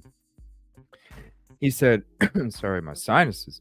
I didn't want to watch them go all the way in. Okay. In fact, this is the reporter. In fact, he said, quote, I didn't watch them go all the way in. There were 2 of them. It was a relatively safe place. It's not something I would usually sit and watch. Okay, but you were afraid you were going to get robbed, but it's a safe place. It can't be both, sir. Right. Babe, he probably got mixed. He probably has to go home and make his, he probably has to go home, make his wife feel like he's, yeah, babe, that king and queen rug. So he got mixed up for a minute there. He's like, yeah, it's, hey, I didn't want to pull in because when you're in that dark that dark parking, you got to make sure you have an exit point at all time. You can't be stuck. You can't be cornered. You got to be prepared. He thought he was talking to his wife for a second, and then all of a sudden, oh yeah, I'm talking to a reporter. Yeah, it's a relatively safe area. Hey, it's dangerous. You could get hit by a meatball out there. It's a relatively safe area. Yeah. Meatballs sound good. It does, doesn't it? That restaurant Sbarro or whatever. I love getting a meatball and a breadstick. It's good stuff. Mm-hmm. Sometimes, this is another quote, sometimes I absolutely will ask or intervene if I feel a kid needs help. Wow, you're so old, you look at them as kids. I've taken kids to get their stomach pumped if I feel they have to. Wow, that's great community service right there. Yeah. You're taking kids to get their stomach pumped? But you won't watch them walk into the house. Why not? But you'll take them to get their stomach pumped, but you're not going to watch them walk to the door. Yeah. Said this is a college town. These kids are just trying to live their lives. We as drivers try to look out for them. They don't need to be preyed on. But you knew about the Twitch stream and why else would you, let's be honest. Why else would you watch the Twitch stream if you're not watching it for the case? How many of us sit back and watch the Grub Truck Twitch stream? You know what I mean? Like, we've watched it a couple times. I've talked about having a hangout night where we all go hang out at the Grub Truck one night and we all, shower them with love and chat on their show. What's up, Yoli? But when do any of us ever go watch fucking Grub Truck? When do any of us go watch it? We don't. So if this dude, why would he be watching it? I wonder if he's got a Twitch name. That's what I wonder. I wonder if he's upright depressed. Oh. Right? Yeah. I wonder if he's upright depressed. Have you been listening to this, Yoli? This ridiculousness that this guy's been saying? I've been listening off and on because I'm in the middle of busy work, but I've been listening off and on. This DoorDash, I'm not the DoorDash, the private driver. There's some strange things about him. Yeah. Yeah, we went in. The PCA in Pennsylvania does state his name. It's misspelled. Yeah. But we go into the Grub Truck video stuff, and it's like, like, I'm not sure. Especially since the family knew before LE. Yeah. That's when we heard that, I'm just like, wait, hold on a minute. Yeah. Are you upright depressed? We're going to talk about it. Oh, man. We listened to that Grub Truck video. There's some strange things, and we couldn't pin it to anything. Well, maybe pin it to some group or something, but nobody in particular. And maybe we still can't pin it to anybody in particular, but it's very, very strange. Yeah, for sure. But that's what makes me wonder, because I had this whole time, I knew that Kaylee, right, had given the Grub Truck information to Ali. Not Kaylee. I didn't. Olivia, I mean. Mm-hmm. That had given the Grub Truck information to Ellie. I didn't realize that he had given it to them before Ellie, because I thought they got the information right away, but he didn't talk to Ellie right away. So I was under the impression the whole time that he talked to Ellie right away, because he knew he was the last person to drop him off, and something happened after he dropped him off. So Mhm. I assumed he's the one that went to them right away to, give them a witness statement about being one. Yeah, I dropped those girls off at 2 a.m. I didn't realize it was days after. And so now I'm starting to wonder, well, if you knew there was a grub chuck, you told the family, and the family's the one that we've known the whole time that gave the information to LE. Well, that means that you done talked to the family before you talked to LE. And why in the hell are you talking to the family before you're talking to LE? And then it makes me sit there and go back to these interviews where Steve was saying that they knew the kid like he was part of the family. Yes. Mm-hmm. Yes. How do you like? I know it's so strange. I've never. Why we're talking about it to now, because I wasn't talking about it before in our other shows. I was just waiting, but after these interviews and hearing this shit about it and this and that, I'm just like, yeah, we're gonna talk about it. Yeah, and I We don't got know. more stuff to get into tomorrow night too. But here's the thing: he's married and he's doing. What I understand is that the driver is doing it for free. Mm-hmm. And while this could be an altruistic act, you got to question somebody who has a PhD, works for the university, and is, doing some kind of altruistic act by picking up drunk girls. And I mean, maybe there's some father out there that does that, or maybe it is true. He's doing a good deed. Yoli, look. This is them announcing they got a baby girl coming a month before the crime took place. Why are you out there picking up kids? You're calling them kids in the freaking article. Yeah, but he was only 29. He was literally just a few years older than them. No, certainly not kids. Not a few. He was they were 19 and 20 and 21. Okay, so he was, but yeah, near a decade. And you got a baby coming, you got a wife at home, and you're dropping off, quote, kids at 2 a.m. And you got Steve G in an interview a couple nights ago, and he's saying that y'all know the private driver. You guys were talking, and he was giving up. Like, why did he, when the next day, when he woke up the next day, because let's be honest, your fucking wife works for the PD department, bro. The next fucking day, it's pretty, you may not know the victims because you're waiting for him to be confirmed, but you know the fucking house. You know the address where the shit's at. It's a small community. Your wife works for him, so you know it's the damn house because it gets around real quick in small communities. And you're going to tell me that you didn't even... see, this whole time I thought the dude said something right then the next day. No. Mm-hmm. And I got that impression as well, that the guy was had talked about it like immediately or something. And I did. I got the impression because they came out with a statement saying what time they thought everything took place, and in my mind, I'm sitting there going, just as a human being, this is where I'm coming from. This is why I didn't think that the dude wouldn't have took days, because in my mind, who in the fuck takes 2 or 3 or 4 days to tell LE when you just dropped him off at 2 a.m? It's common sense to like automatically go, well, I was probably the last one that dropped him off at 2 a.m, so I probably should call. Yeah. So it's always the last person who saw them alive and the person who discovered them, passed away. So you have the last person who saw them alive was probably the driver. There might have been other people that saw them alive in the house, but as far as we know, it's a driver.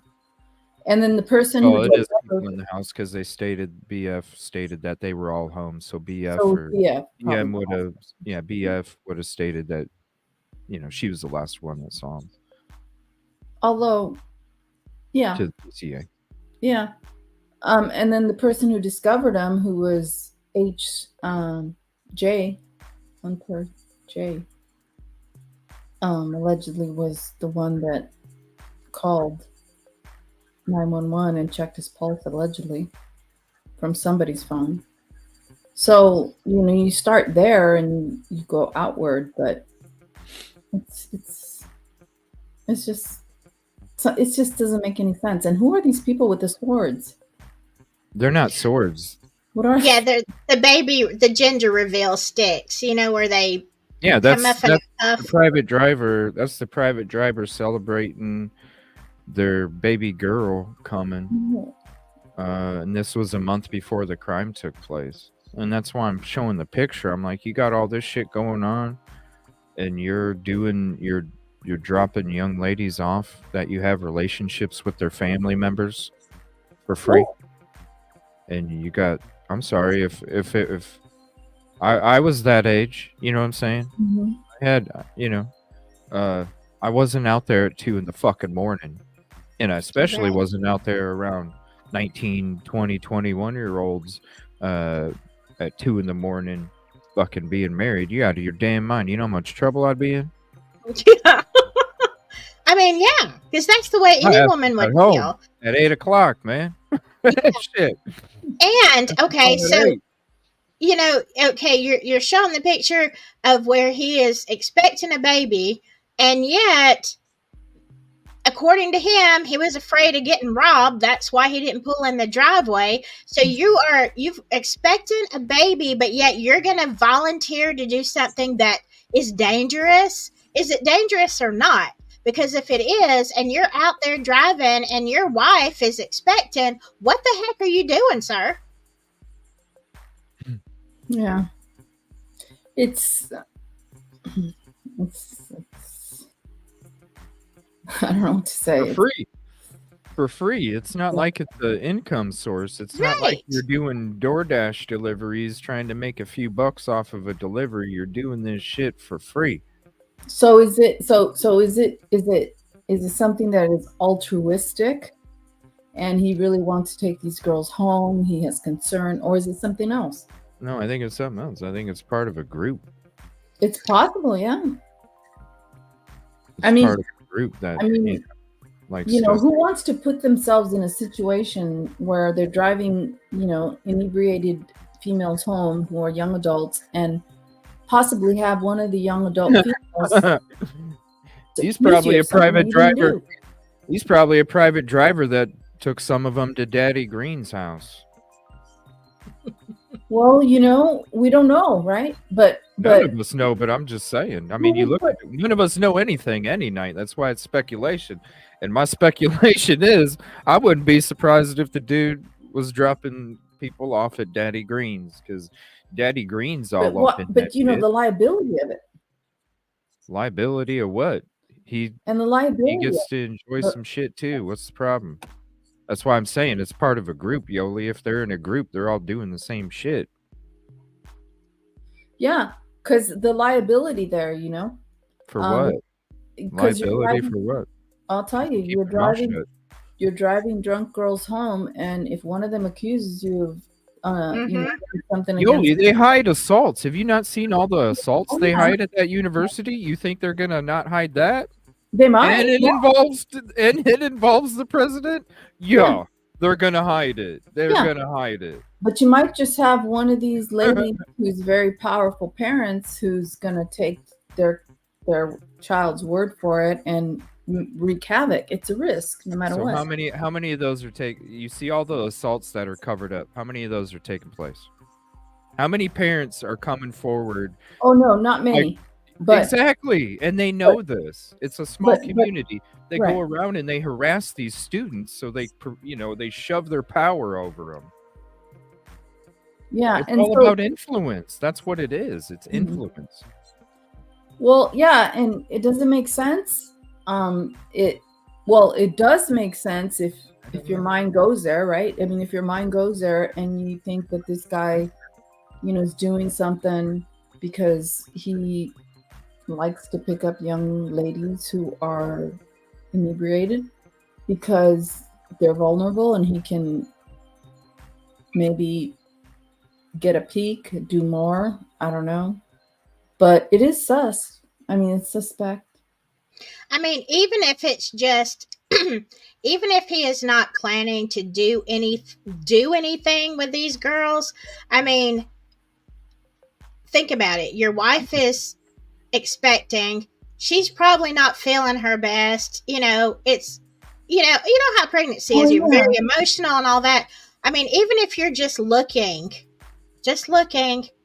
at the girls and fixated on the girls. I mean, dude, you know how many creepers are out there? Like females, you probably don't even know how many dudes are pretending to be nice to your ass just to, you know, oh my gosh, he's such a good friend. We've been friends for 12 years. And next thing you know, oh my gosh. Yeah, because dudes a lot like that. You know what I mean? Like, it's fucking creepy. Who says that the dude wasn't like you said, Silky? And like we said together, emotional attachment creates investment that creates recollection. You're not gonna remember shit like that to girls that you're just dropping off and they're another quick 5-minute ride. I gotta go to the next one. That's why I'm not pulling in their parking lot, making sure they're not walking up to their door because I gotta go to the next one. It's constant. Busy. You're going to think that this person had the conversation, but really it was 2 rides before that. You're not going to be that invested in to remember that, oh, usually they talk about boys, but this night they didn't, especially days later. That's investment. Yes, it is. And just because this guy pretends to be nice, oh, yes, family, yes, just like Jack, how they said, yeah, Jack never called Kaylee a bitch. Well, did you see some of the shit he was fucking saying to the dudes about hitting on his ex-girlfriend when she's not even his girlfriend? Bro, that's not your girlfriend. You know what I mean? That's not your girlfriend. So what? That shows right there.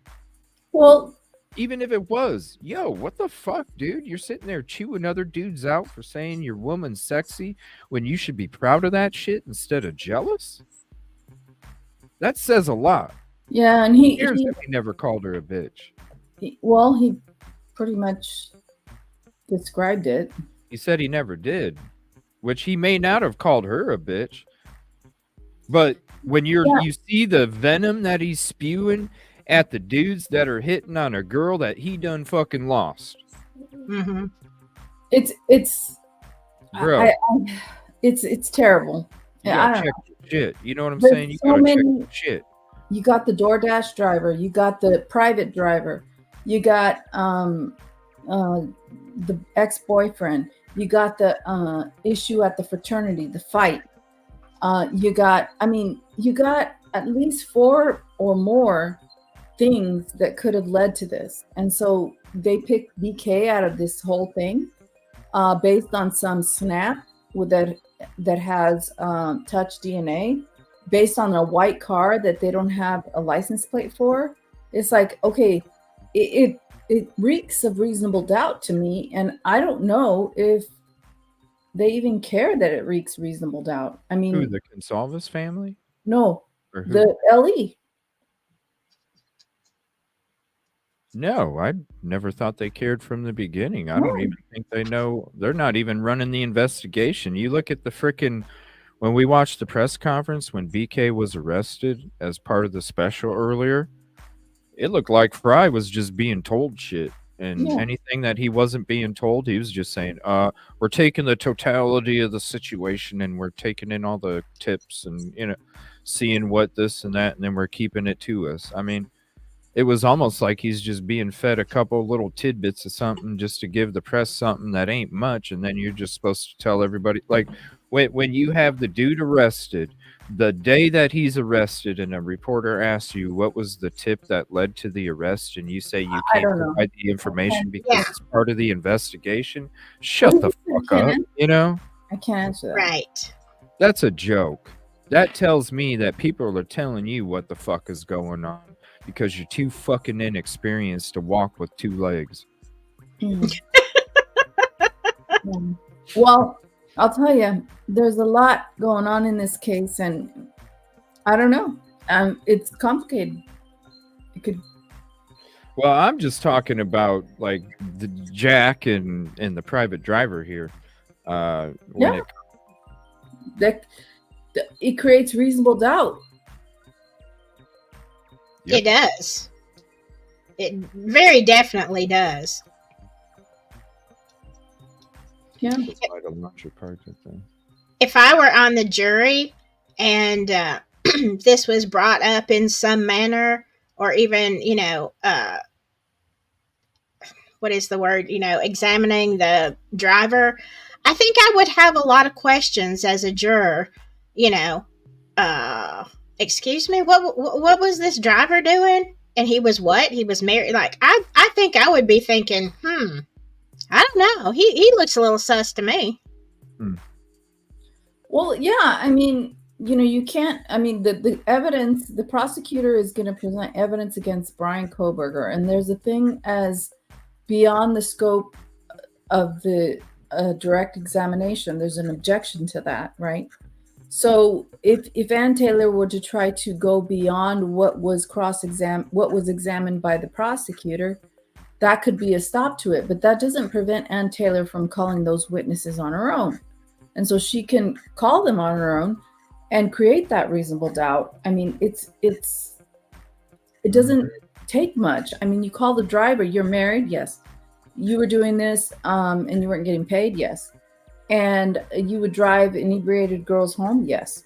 And you were afraid of getting robbed at the house, is that right? And that's why you didn't go all the way, yes. And why were you afraid of getting robbed? Because it's a dangerous area, because maybe there's, and so he gets stuck, and then it's like people start to wonder, why is this married man driving exactly like for free? Like, what is it? Did you have something happen to your sister maybe that caused you to be this altruistic, that you want to protect women, and you're doing this on your own? Like, it all comes out, but it's that's why I say these trials are always fluid. Cross-examination, that's why they tore down the house. And when you're cross-examining witnesses, you realize you might need the house. The prosecution might realize, shit, I need the house, and because a witness says something that you're not prepared for, because the prosecution can't control what every witness says. It's impossible. Yeah, Iris, the private driver, that was they were on one of the when MPD had the list up of people they feel were not part of the crime.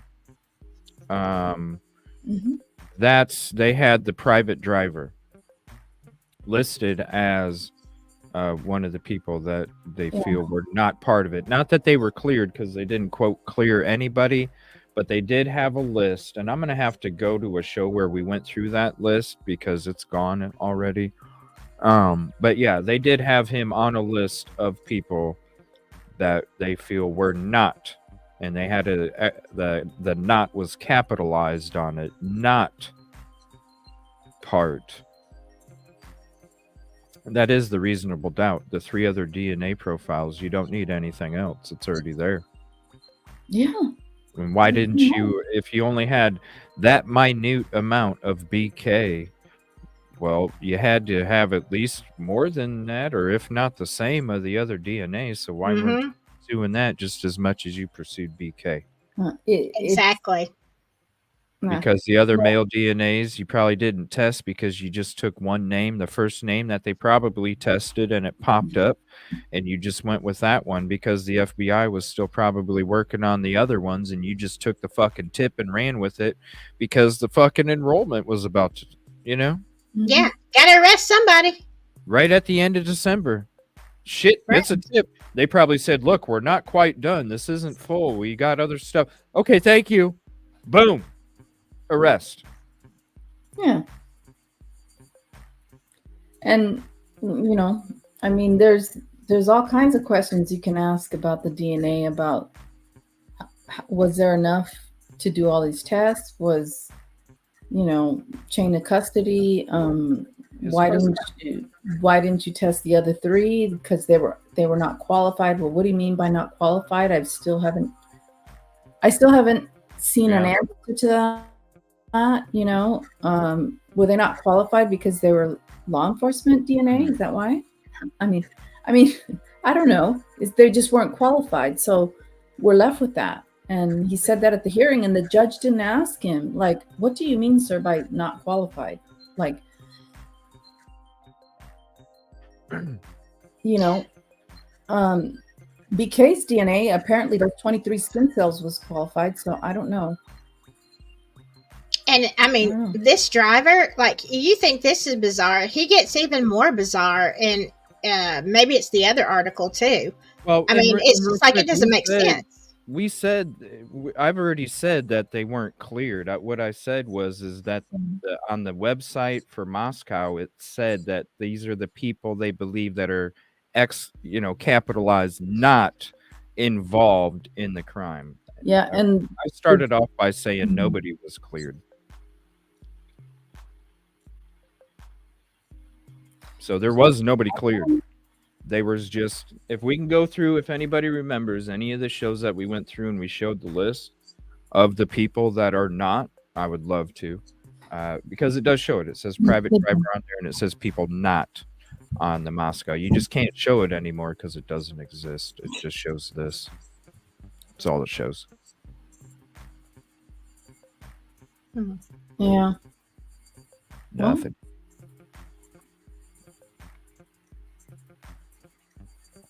All right, let me see here. So this says, continuing in this article, this is a college town. These kids are just trying to live their lives. We drivers try to look out for them. They don't need to be preyed on. The fact that Kaylee, Madison, and their friends were so brutally attacked within a couple hours of him making the drop-offs has the driver said, wait on him. Really? You didn't weigh on you to go talk to Ellie right away? He said, I've been driving here for years and it weighed on me. It was rough to think I was one of the last people to see them alive. When I saw the news on Monday, it occurred to me I was in that neighborhood, but that was before they'd released any names. Yeah, but you know the address, bro. Yeah. You know the address. As soon but as he I wasn't sure. It was the girls, I went to the police. So he had to... Dude, you know the address, bro. It had to be the topic of the fucking... I mean, you saw how many people were showing up. Come on now.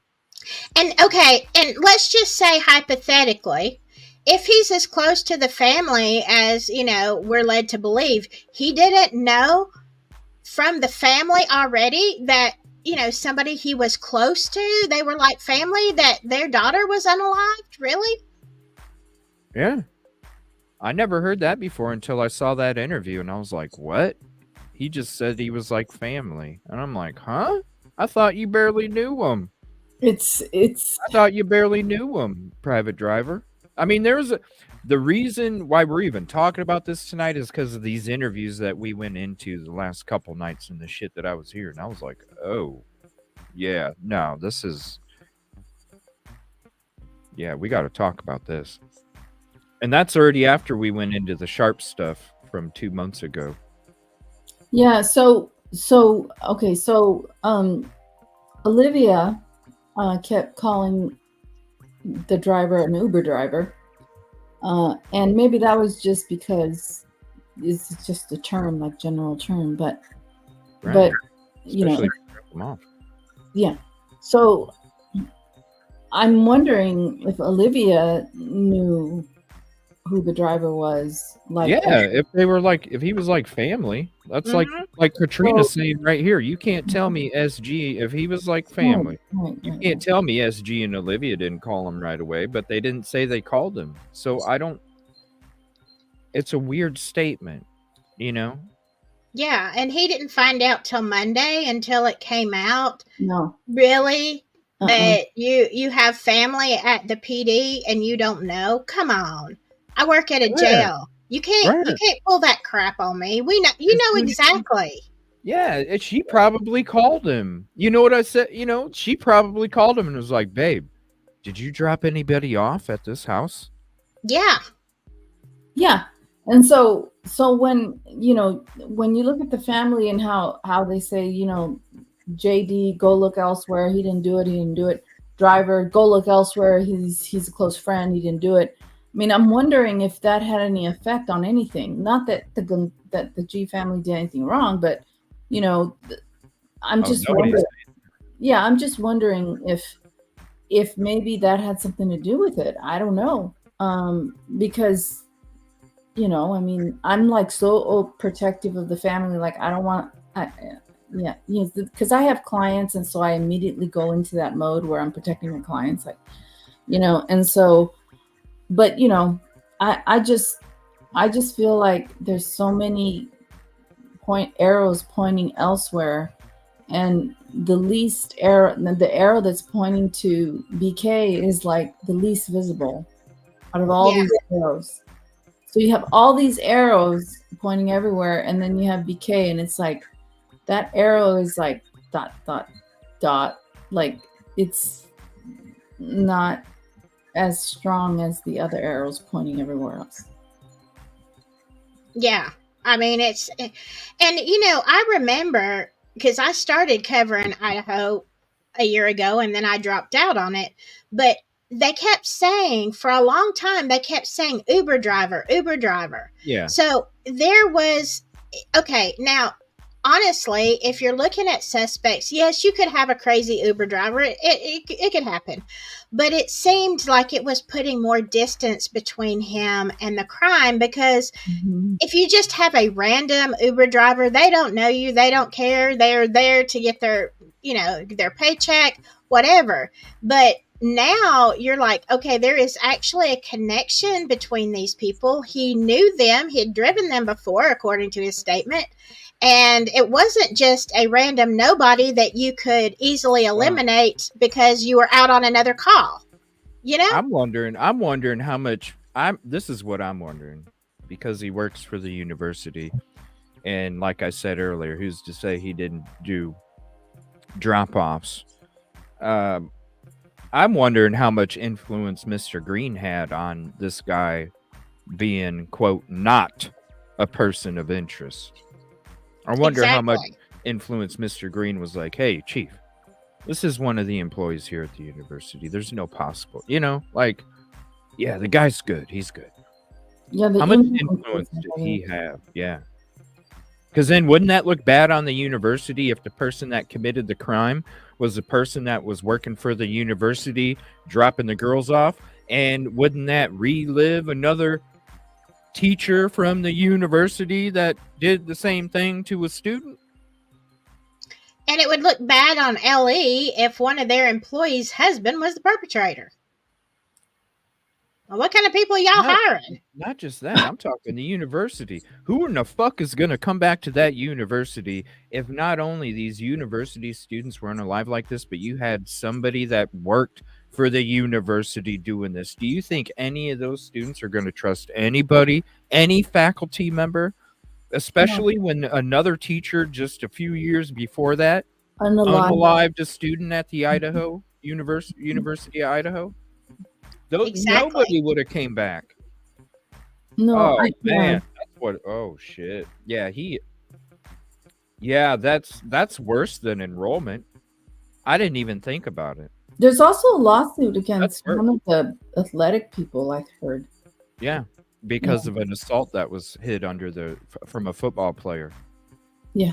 Yeah, from a football player that assaulted a student, and it was being brushed under the rug. Mm-hmm. I heard about that. I bet I wouldn't be surprised if, as much as Green was worried about the enrollment, he would be 10 times more worried about the person that committed this crime being a person that works at the university. I mean, Did they get his DNA? Wow. Did they get the DNA? I'm sorry, Silky, what'd you say? Did they get what? I mean, did they test the driver's DNA against some of these DNAs? That's a good question for Ann Taylor to ask.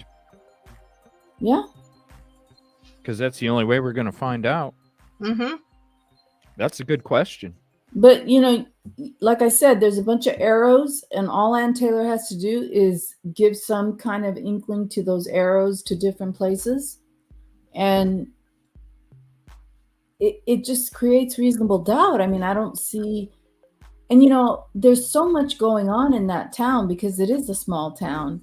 I mean, you have boyfriends and girlfriends breaking up. You have a fraternity fight that could have carried over into the early morning hours where they start, getting violent.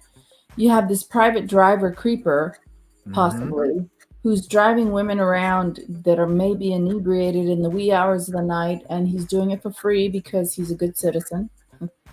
And you have this white car driving around, and so there's so many moving parts. It's like, and where does BK come into this? How does BK get into this mess when you have so much closer leads? Like, so when I hear the Steve Goncalves say that the FBI has sophisticated ways of getting people with technology and all this stuff and this and that, I think like he's hoping. I see it like there has to be something. I think they have it, that they have it. They're going to triangulate the phones, and they're going to show that the phone was moving, and they're going to put BK at the house, and he's hoping, and that's just what I see in my opinion. I don't know, but really, I mean, it's just kind of like gaslighting. I feel like I'm being gaslighted. I've always felt like I've been gaslighted. I feel like when I first saw this case and what they were saying, I'm like, no, you're not going to shove that down my throat because it doesn't make sense. I'm sorry, it just doesn't. And it doesn't. So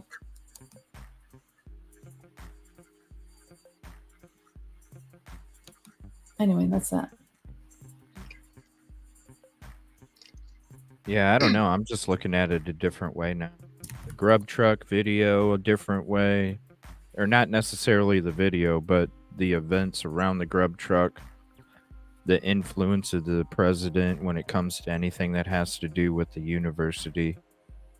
And I just see it. If this dude's name would have been out there as a person that was anywhere close to being connected to the events that took place other than dropping them off, that would have been the end of the university. You can't tell me a university is going to be able to, especially that small of a university, you can't tell me that university would have recovered. It would have took 10, 15 years for that university to recover, in my opinion. If a person that worked for the university that was driving the people, I mean, think about that. You wouldn't even be able to trust anybody taking you home from a night out drinking no more. Right. Like there's the community's trust, because it would almost be like it's any higher member of the community, and you're just like, whoa, if that person can do it, if a person, like it would be over. So Mr. Green would have every reason to fully back whoever it was if they had any kind of affiliation with the university, and try and get rid of everything that you can, and try and stop the family from pursuing leads because they're getting too close to it, because they might actually find out the fucking truth. And then next thing you know, the university is ruined, even if they tried to hide shit and cover it under the rug like they do their assaults and their harassments and all. That's a different way to look at it. Yeah. Yeah, it definitely is. And, when I started looking at this, I'm like, holy moly. Yeah, this opens up, again, speculation. But what is not speculation is that they did this so quickly. How could you have been able to eliminate the DNA, and especially one of the last people to see the girls alive? So how did you eliminate so quickly? Because of the influence of the university. Like what? Seriously, what police department is not going to pursue that motherfucker to the fullest? You were the last one that dropped him off. You have an emotional connection to him. Mm-hmm. Hello? Like those are two things right there that the LE is going to be digging into you hardcore. And it was No, we don't want to upset anybody. That, with the university, we don't want to. Students, go home. We just had 4 people get brutally attacked and unalived, and we want you to be comfortable. Go home to your families. The fuck that? It'd be like, yo, you motherfuckers sit here until we're done talking to every single one of you. We're still a few days away from Thanksgiving. This tragedy just happened. The school can put it on pause. You can put it on pause. You can wait to go. You can still have your Thanksgiving, because Thanksgiving's a week from then, 10 days.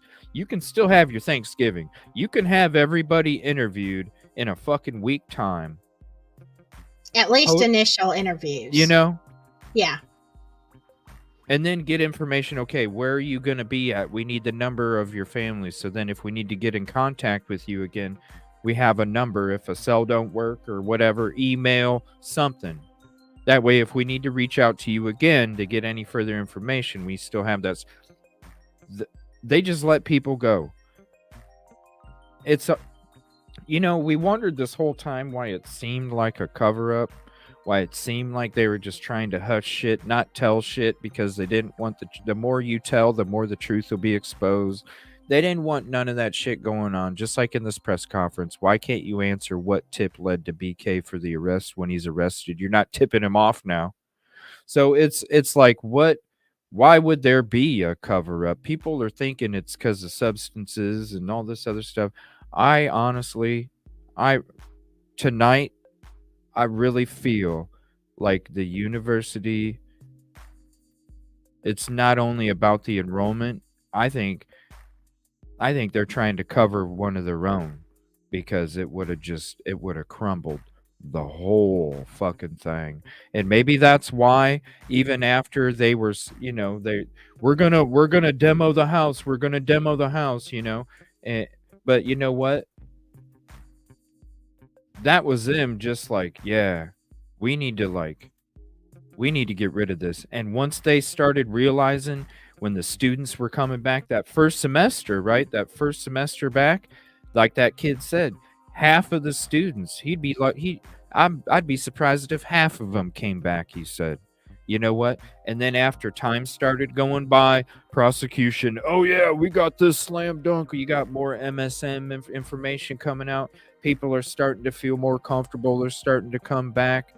And the reason that you're doing the University of Idaho Phoenix deal, even after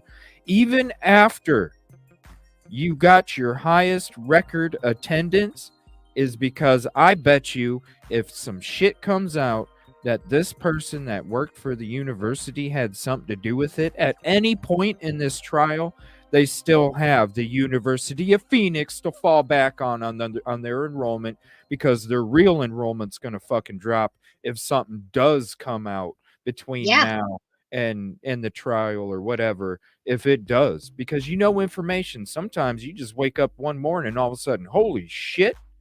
Mm-hmm. They want that university deal, even after the record attendance. They want that university deal just in case something does come out about this shit. That's just me. I think that's a very viable point, though, CJ. I mean, if they do have something to hide and, it doesn't look good, they're going to have a backup plan, because that university funds the whole town. Well, and think about it. Why would you go, like, we all know that this deal's a belly up. Listen, as a business, if you have the highest record attendance, why wouldn't you back out like all these other colleges backed out? You just had a record attendance. You just set a record for your university. Why would you need to continue to go into a belly up business deal when you just had record attendance? Yeah. Unless you're worried about that record attendance fucking dropping down at any moment, because who knows what's going to come out. Exactly. Man, who says, what if inside looking, what if that isn't the fucking private driver? Yeah, that's funny. I could not remember that name, but I was going to say that when I was thinking What about if the that's show, not the CJ. private driver?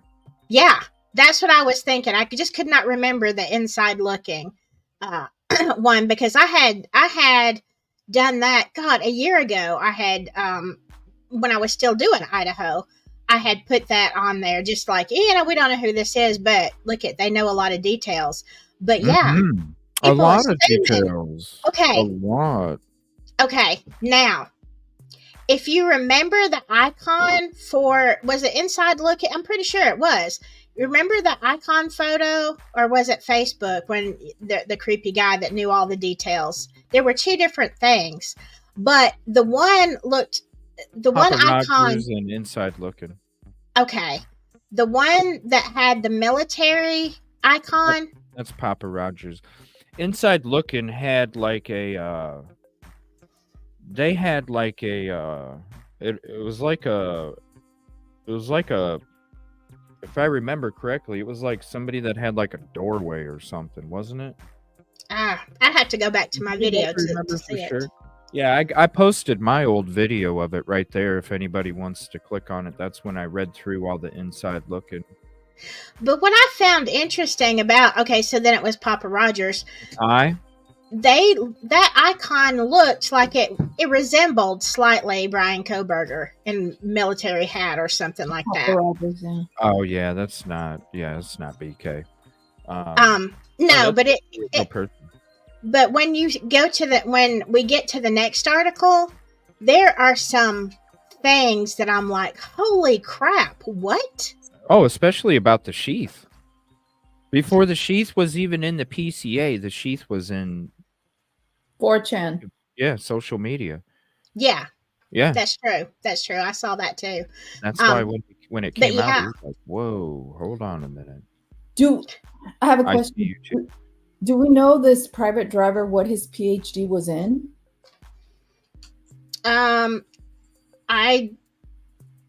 It might be on his Facebook. I've got his Intellius report. Well, CJ has it too, but I don't want to look at it because there's a lot of information. Don't want to. There's a lot of private information. It's outreach coordinator at Bridge, Idaho, Upward Bound is the employment that's listed on the account. But his degree, I'm not sure what his degree is in, and it may be on Facebook or. Does anybody want to know and type it in chat what the degree is? Yeah, I'm just curious if that person had anything to do with, BK having, getting his PhD. Hell, did he know BK because they were fucking neighbors? Yes, and also because, when you're a PhD, you sometimes have a mentor that already has a PhD. And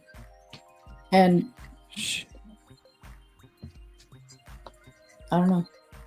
I watch. Who says he didn't buy the K-bar from BK? Exactly. Who says he didn't buy the K-bar from BK if they're fucking 1,200 feet away and they strike up conversation? Okay, and that's in the next article that, I know we're not done with this one, but in the next one from Law and Crime, okay, here is what is interesting. So I'll go ahead and tell you. He says, he was 1,200 feet from my door. All right, but when you look at his current address and the Intellius report, his address has always been Moscow. So BK was in Pullman. So how was he 1,200 feet from his door? Yeah. So there's a question about the people giving these statements, whether it was the same person. Well, real quick, does anybody know the address that he supposedly had listed in Pullman? It's not on Intellius.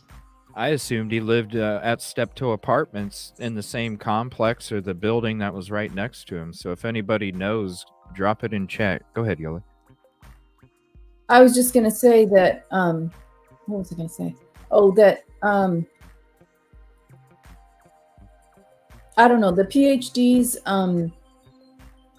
sometimes PhD students, they support each other. It's like a mentorship. And so I'm just wondering, and I'm trying to think back, and it doesn't have to necessarily be in the same subject that you're getting your PhD in. It has to do with the thesis that they're doing, and they have a mentor for that. But that's in California. I really don't know if it would apply in Pullman, Washington, and Idaho. Okay, somebody just answered that question of what his master's was in. His PhD was in education. I think it's. That would make sense, because if it so one of the people that can mentor a PhD student is someone who has a PhD in education.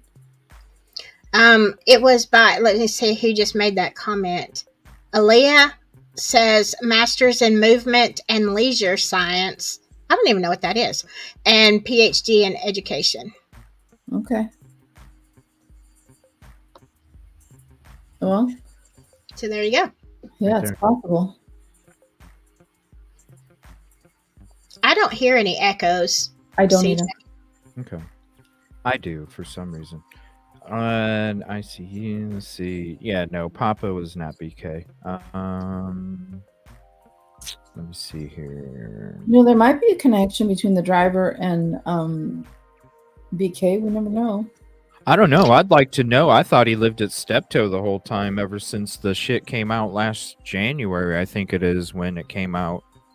Or no, this article was... I think the other article is the article that we read when it came out, the one that you sent, the second one. And I just when you say you live 1,200 feet, hello, 1,200 feet is Steptoe. It's not anywhere else. So that is weird that, and even on Facebook, it says Moscow. Yeah. Every address I could find for, EG for Eric Gower is Moscow. I've not found anything that says Pullman.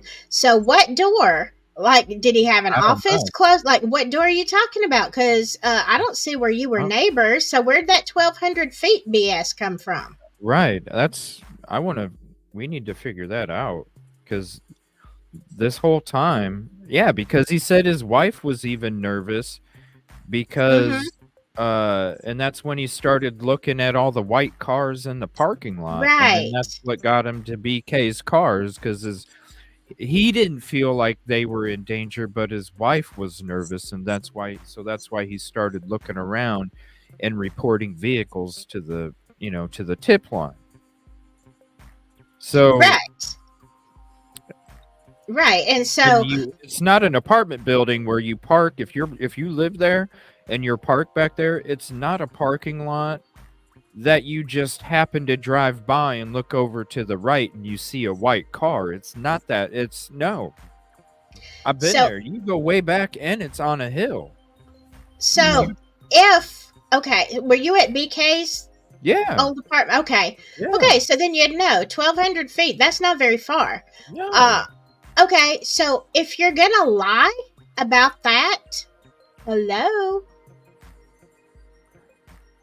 Why? Look, you can see here. I'll show you a video. CJ, you have to wonder, if you were going to lie in an interview and say, I was 1,200 feet away. He was 1,200 feet away from my door. I was checking out all the white Elantras. Did you have a beef with him, and that's why you're saying this?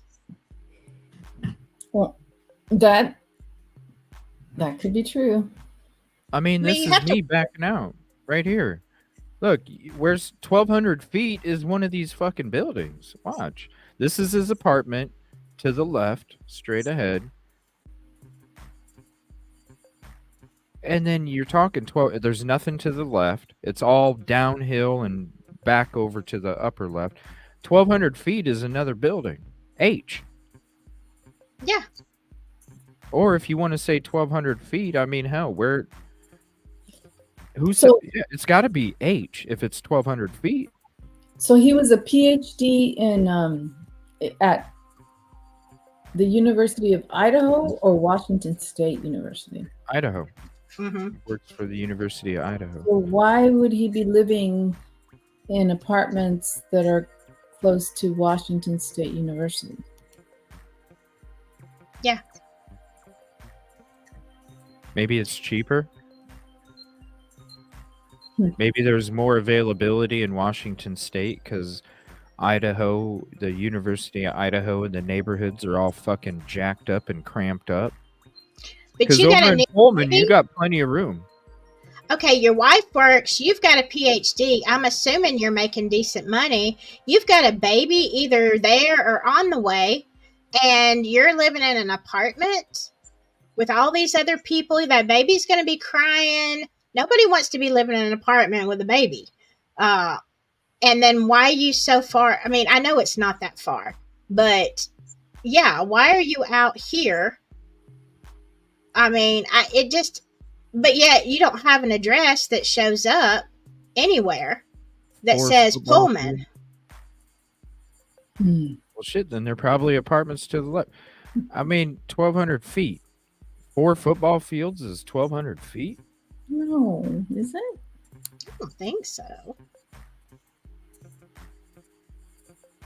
Sent me an email that tells about the education. Oh, okay.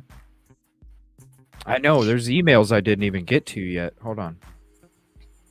But now, also, if you're 1,200 feet and it's not that far, it took you all this time to find that white Elantra and tip it in. If you're looking for a white Elantra, how does it take you more than a day to find one so close to you? Well, what I heard, it was the Washington State University police that called in the white Elantra because they saw it in the parking lot. Yeah, but he says in one of these, in this next article interview that he did with Law and Crime, he says he saw a white Elantra. I don't know. I can't remember if he said he was out walking the dog. I don't know, something. And he saw it, but he said he tipped in a lot of white Elantras. But then, he saw that one because he was out there. Yeah, he was looking, and it was right, almost at his door, 1,200 feet. So, wow. How did you not see it 1,200 feet? Why didn't you see it right away?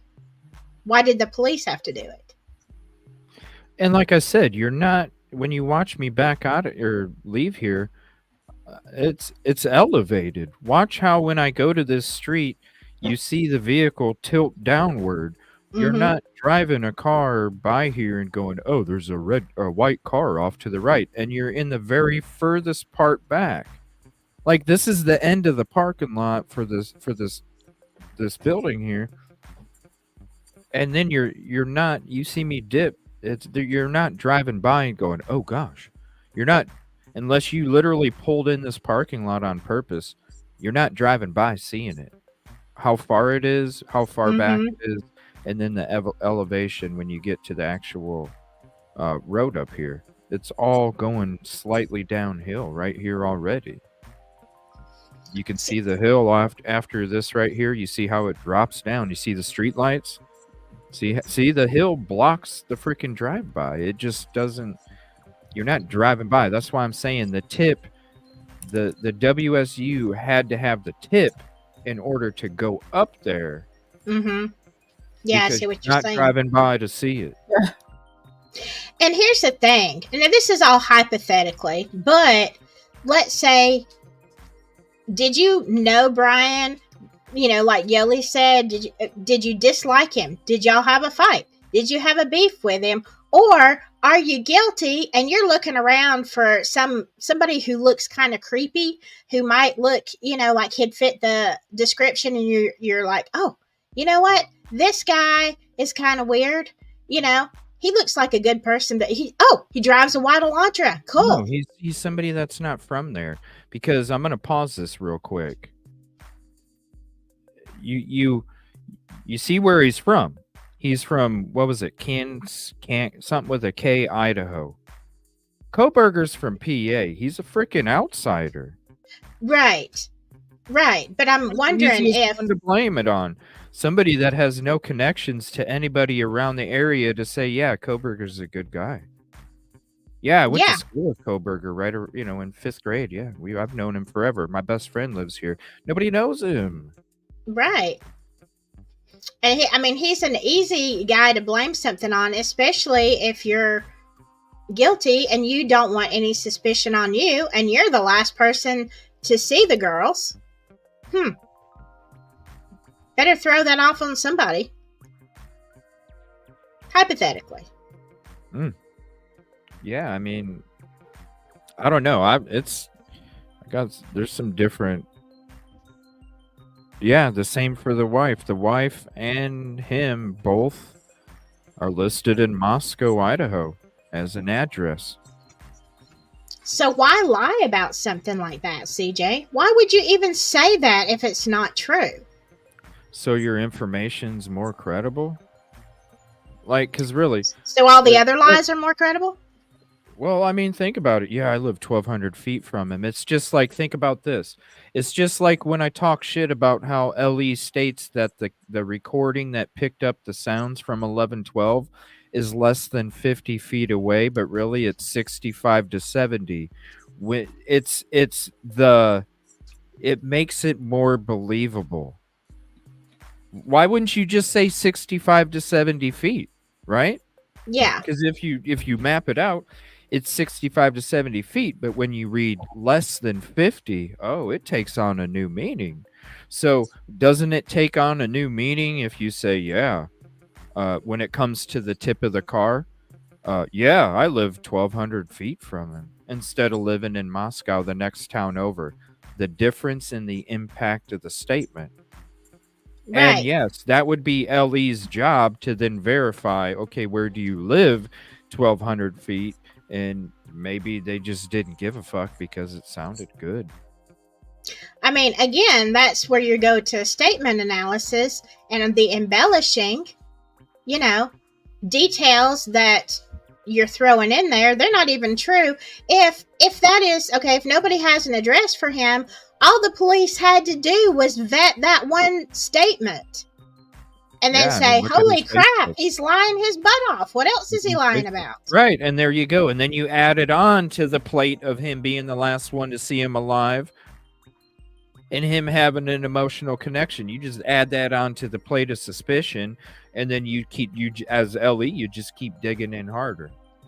I mean, right now, outside of the 20 skin cells, I mean, not saying that he's guilty, but we've built a better case against the driver in these couple of hours than they've got against Brian Koberger in a year.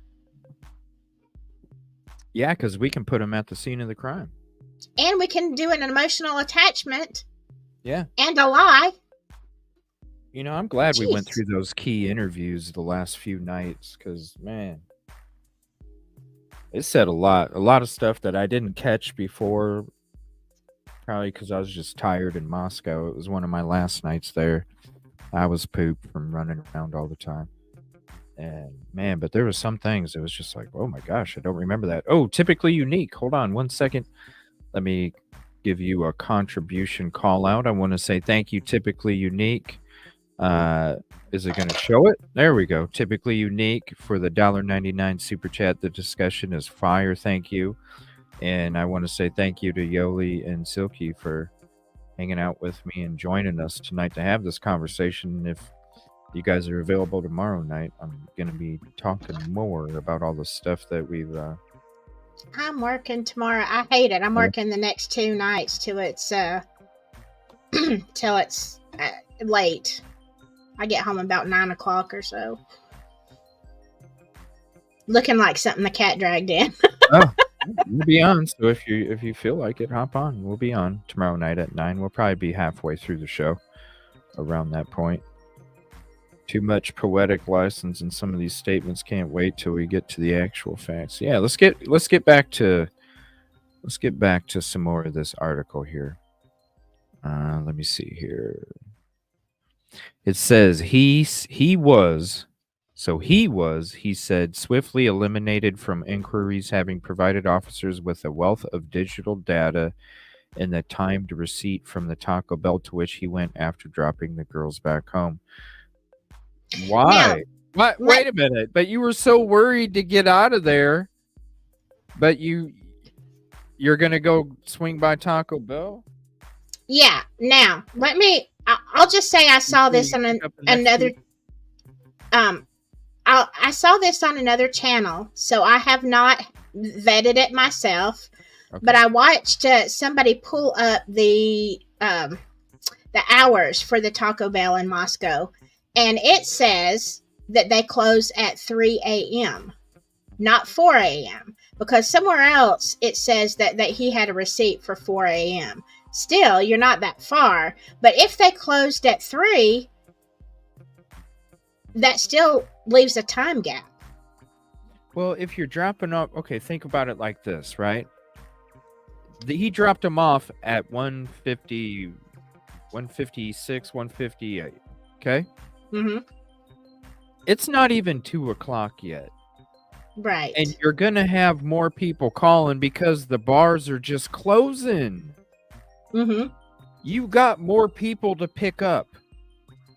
And you're picking it up a couple minutes, or you're dropping off a couple minutes before the bars close, so you know you got a couple minutes to get by the bars because you're probably going to be requested for another ride.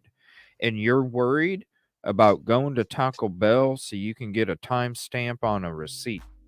Right, exactly. That's the only reason to go to Taco Bell.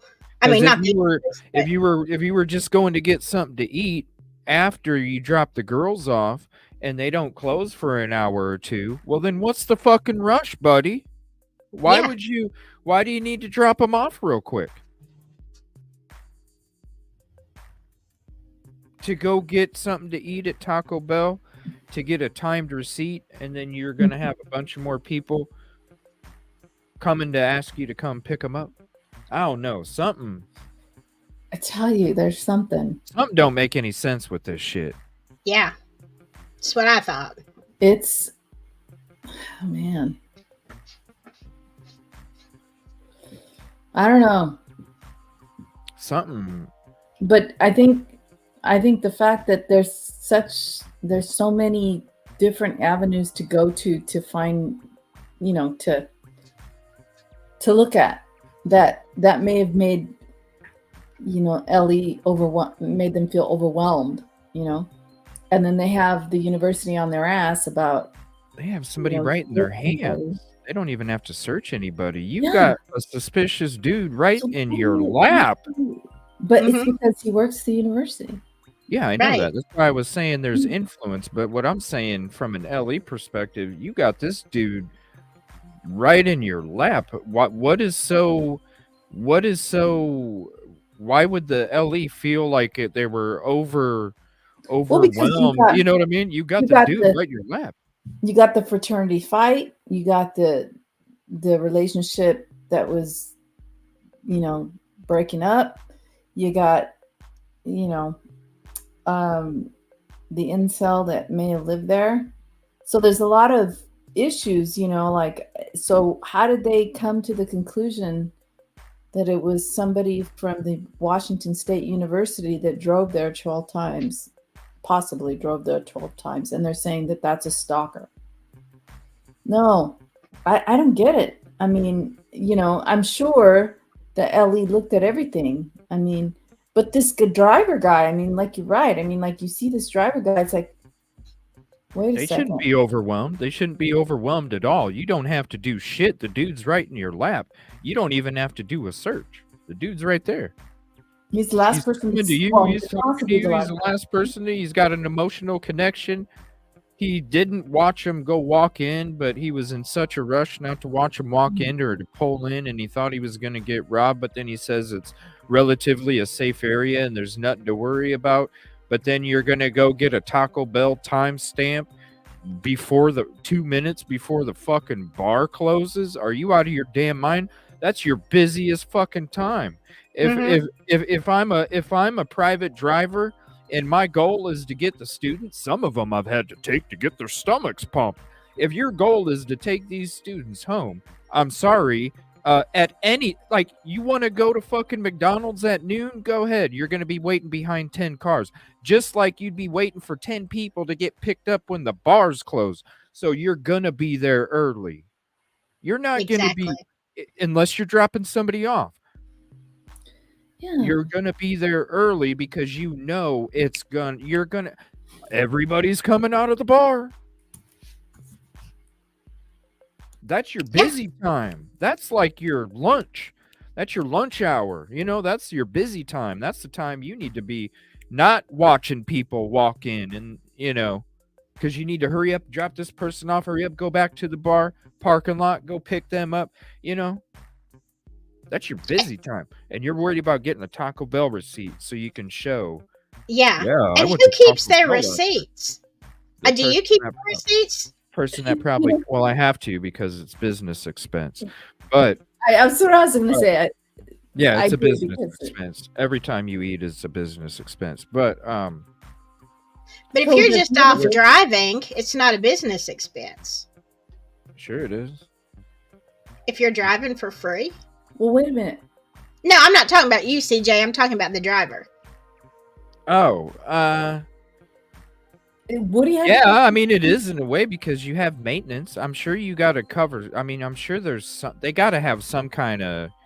There's got to be I'm sorry, you're not putting miles and wear and tear on your vehicle. Maybe before you had a baby coming, maybe before you had a wife, but not when you got a wife and not when you've got a baby coming. You're trying to save your money for fucking formula and shit. That's like formula alone is crazy. But supposedly he wasn't compensated for this. This was out of the goodness of his heart. Now there's got to be some kind of compensation, people. There's got to be, because if you're doing this, then it's like BTK working for the damn church, yo. Mm-hmm. It's like BTK working for the church. If you're not being compensated, give me a break. You got a baby coming. And but you're going to put wear and tear and waste money on your own mileage. Yeah, oil changes, tires, all this other shit that comes quicker because you're out there driving people home for free. No, I don't think so. There's a kickback. There's something. You're getting something, and if you ain't getting nothing, that's even more. Well, that's the thing. If he was a volunteer, why would he volunteer like that? Dude, there's plenty of people there that can volunteer. And I'm sure they have, it's a university program for these private rides to get these students home. Mm-hmm. It's a university thing. Why wouldn't the university, like Silky, you're allergic to alcohol. Mm-hmm. Don't you think if you were in the university and you wanted to do something and maybe it got you some kind of something from the university for doing it out of your own time for volunteer work because you're allergic to alcohol, that would probably be an opportunity for you to do something good and be like, hey, I want to make sure that people that are out drinking are getting home. I can't drink. I mean, but I don't know. You would get university people, not 29-year-olds with a baby. Right. Yeah, absolutely. And I'm also not sure that you can compensate somebody unless I don't know. I don't know what the details of that were, but if you're not getting paid to do it, then I wouldn't think you'd get comped for your other stuff. Even if it's gift cards. There's got to be something. Because you're telling me that you're going to do some shit that a DoorDasher would, and you're not going to get compensated for it? Well, you get to look at pretty intoxicated college girls. And you got a baby coming, and you got to worry about baby clothes and baby food and all of the stuff. I mean, that's... See, none of it makes sense to me, because he said he's afraid of getting robbed. But you're going to put yourself in danger potentially leaving your wife and baby or leaving her a widow. Like, see, none of it makes any sense, CJ. It's just, it sounds like crap to me. Yeah, that's why I just go to that influence of the university. Yeah, this is a guy. What's up, Shonda? And Casey, what's up? Yeah, this is a guy that, works for the university, and we can't dare have somebody that works for the university be connected to this crime at all, because then our enrollment's gone and our university is going to fall apart, and then the funding for the city goes away, and next thing you know, we're just some little ass fucking ghost town. Right.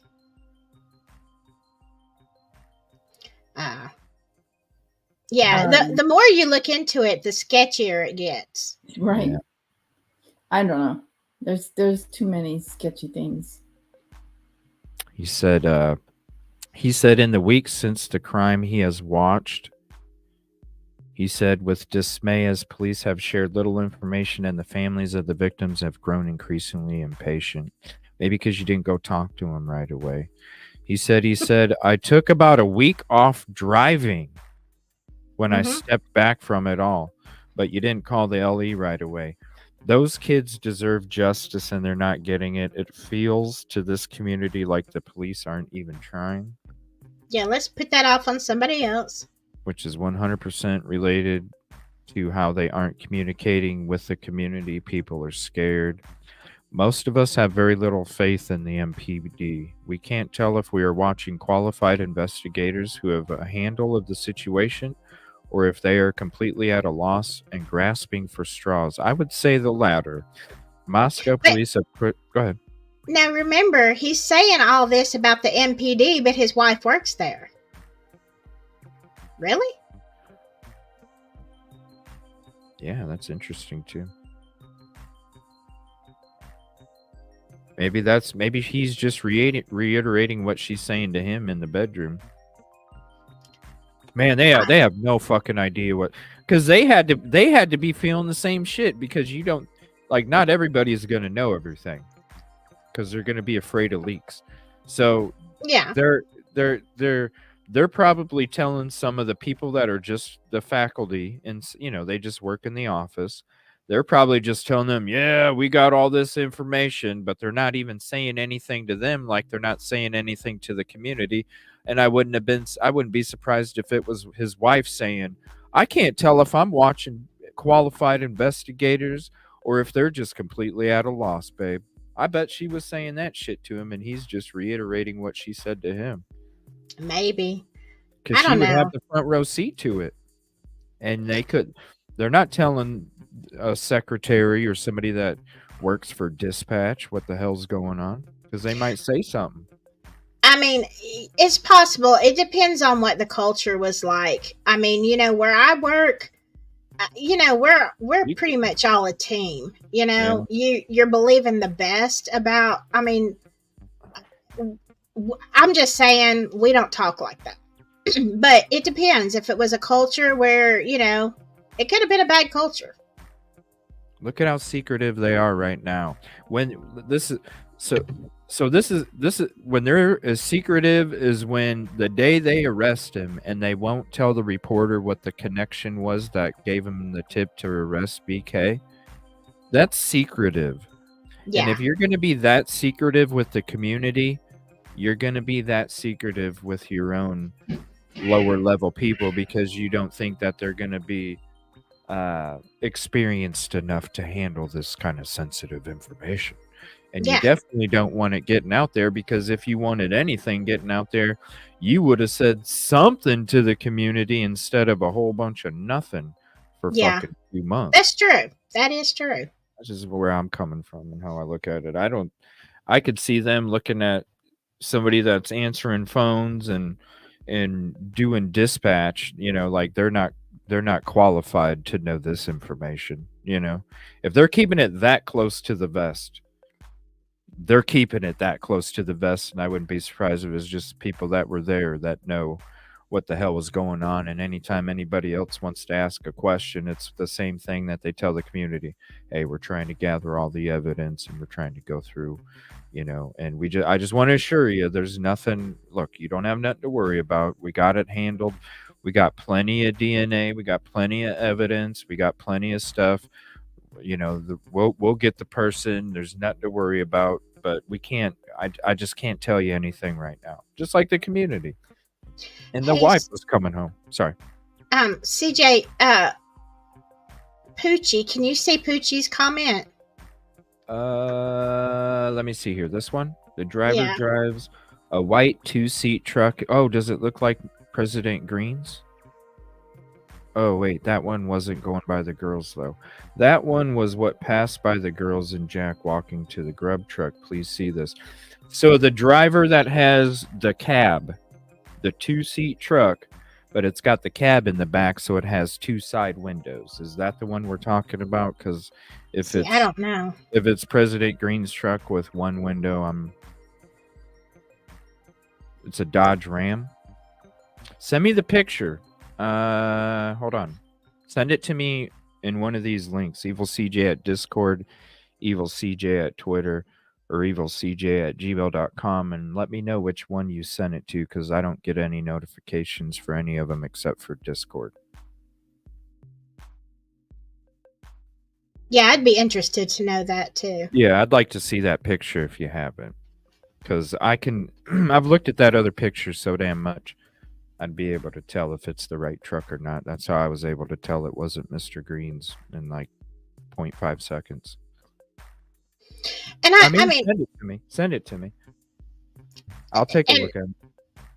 To me, this driver is extremely sus. However, I still, and this is just me, I still question the ability of one person to have done this by themselves.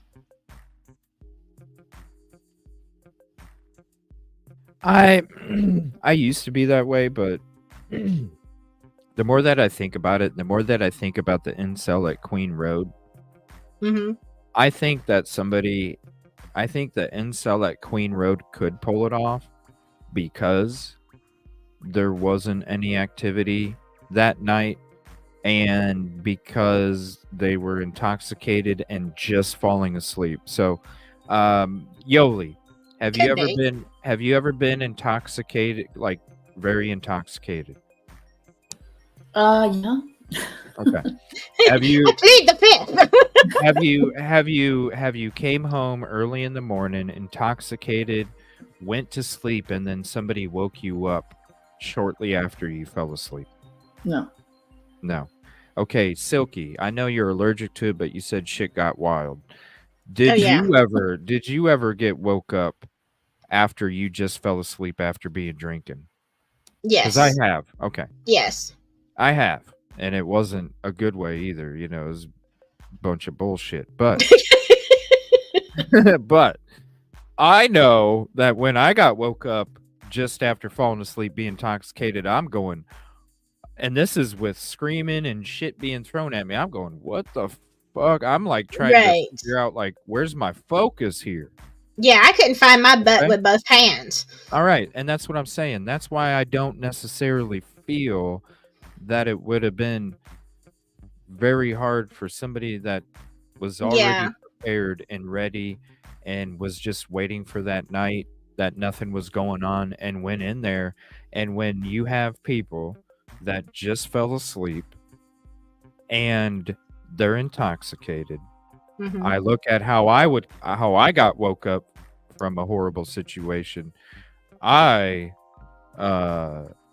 can see how then somebody was like, if it's 2 different rooms, the person's being sneaky and quiet, they go to one room, you think it would wake somebody up, but then again, people are intoxicated and they just fell asleep, and you're talking about the very heavy part of your sleep, and so it would be kind of hard maybe to wake up if you just hear a bunch of boom, boom, boom, boom, boom, boom, boom, boom upstairs. Yeah, that's true. Okay. That is true. Now, I probably wouldn't even hear it. And plus, I'd take into consideration where Ethan was located and where the drips came from, and to me that tells me he was still asleep when the attack took place there. So I'm not really finding it hard to believe anymore that Yeah, I could say that it wouldn't be that hard because of you're getting woke up, you're intoxicated, you're just going, what the hell's going on? It's something that you're not used to waking up to, and you're just trying to find your focus. And unfortunately, with a person that has that kind of weapon, by then it's probably too late. Yeah. Well, yeah, if they were at that stage of intoxication, yeah. I mean, you saw them walking at the grub truck. Yeah. They were pretty wobbly. But here's the thing, like if you look at it from a math standpoint of view, like math, like what's the common denominator here? Okay, what are the two things that connect each other? So you have a fraternity fight, possibly, and you have a relationship that was breaking up, and Jack was in JD was in a fraternity, right? I mean, a fraternity. Yeah, JD was in a fraternity, right? Mm-hmm. So could it be that these fraternity people had various motives for doing these things and just did it together? Hey mods, is that the truck? Is that the truck?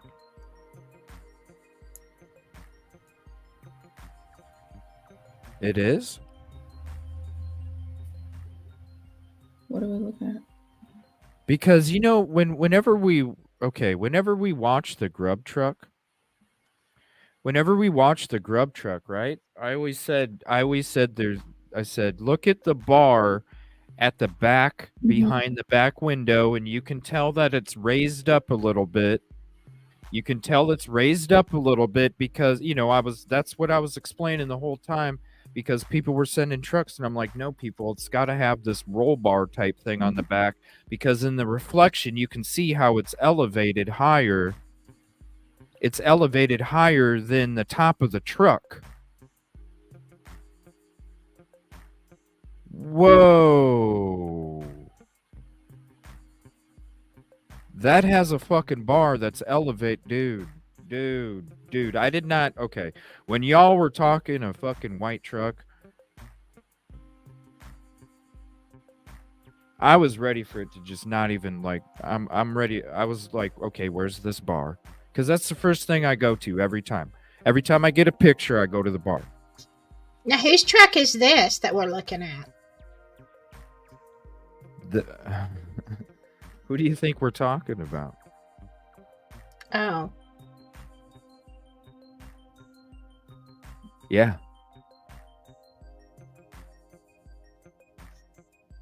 Damn. There's video of a truck. Okay, but hold on though.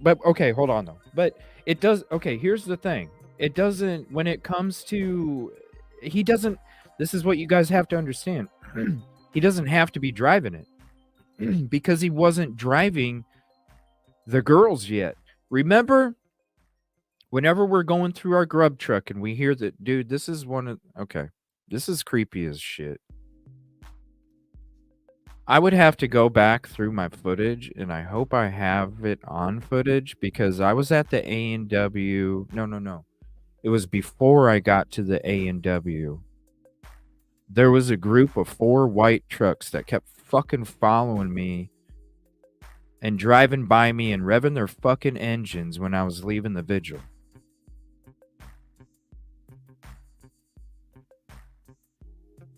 I gotta check my footage to see if I have the trucks that were doing that, because there was a point where I was like, okay, I should record some shit just in case something pops off, because the way that these people were driving by, these 4 trucks, they were all jacked up, and they were all fucking, they were all jacked up in big trucks, and they were all driving one behind one another, and they kept driving around, because I had to walk back a few blocks to get to my vehicle from the vigil.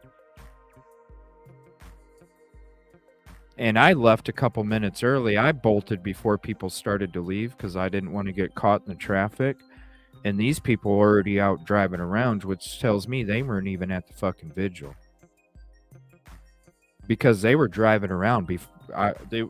It would literally right when the last person said the last word, I was walking, because I'm like, all right, I'm not going to get caught in traffic, bump into somebody, and then I'm fucking in Moscow and I got to wait for police and all this other shit, right? So in my mind, I'm like, okay, I'm going to leave when the person's done talking. I'm going to get to the vehicle and I'm going to take off and I'll be cool. That was the only time that I ever felt uncomfortable. It was after the vigil when that was happening. But they kept driving by as they each would drive by. And I'm just like, that third time they came by, I'm like, I need to start my camera because I wanted to make sure some shit did pop off. I had my camera with me.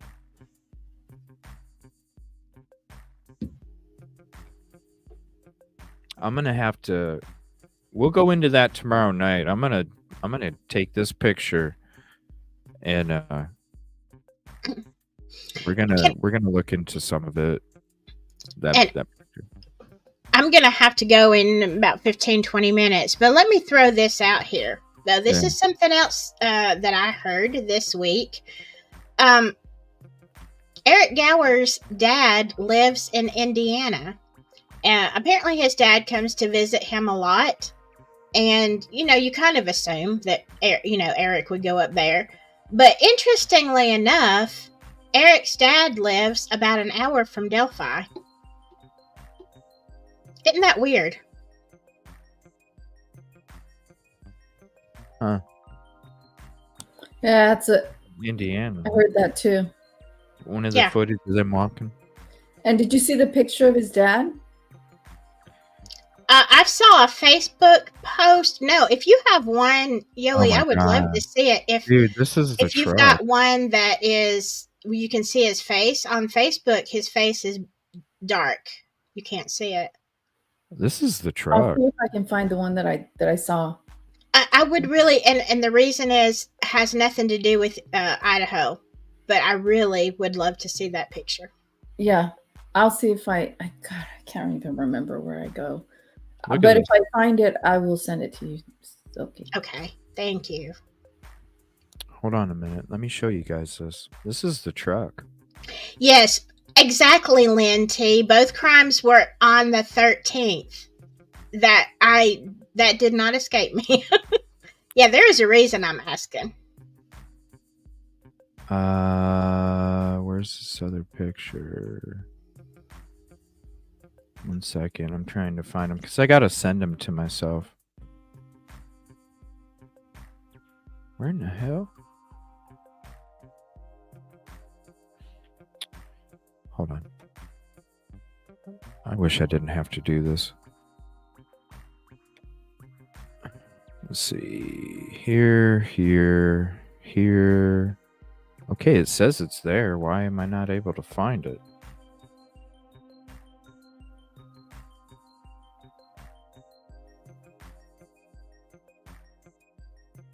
Oh, there it is. Okay, so there's that. And let me include these other two. This is the truck. All right. Yeah, Latitude. The Washington and Oregon, they both occurred in the middle of the night on the 13th. Yeah, there have been actually quite a few interesting crimes that have similar elements that were committed on the 13th of the month. Very interesting. Okay, so here's this. Thank you, guys. All right, watch. Yeah, but this is AG. You can. This is when you're looking at it. How can you tell that they're black rims? Look at how dark these ones are, and those are chrome. So they could. You look at the rims on this truck. They're not exactly clean. And if it's driving, you're looking at this image. All we see is the front tire, and Yeah, I can't say because for sure it has black rims on it. I mean, it looks like it in the picture, but when you look at the one in the daylight, you can see how they go in. Oh, no, it doesn't. When you get up close, it doesn't.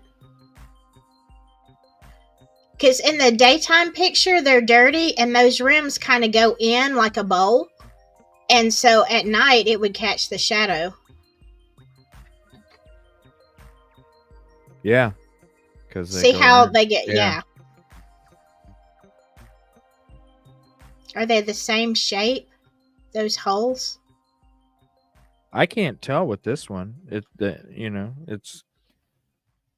a hard image. I can tell that there's something in the middle of the tire, which tells me if I can see now. If I couldn't see anything, you see that dot, that highlight. It was and better. See how it's a lighter color right there. Yeah, yeah. See, it looks that rim's black. I can't. To me, it could be a shadow with a dirty silver rim that's moving and has shadows. What does the back window look like in the daytime truck? This one looks smaller. It's raised the same way though. This is the only difference I see in this truck is this. But then yeah, because see how big that back window is to the front window, so it looks the same size. It's almost like this one doesn't have a door back there. That looks like a door handle. Yeah. I don't know. You can't tell with the front window. Yeah, and also because it's movement and a camera, could it be skewed some? Yeah. You don't know. The taillights are a little bit. Yeah, because it's moving. It's a truck that's moving, so it's going to be skewed a little bit. Yeah. I don't know. It's hard to see how big the front window is to compare it to the back one.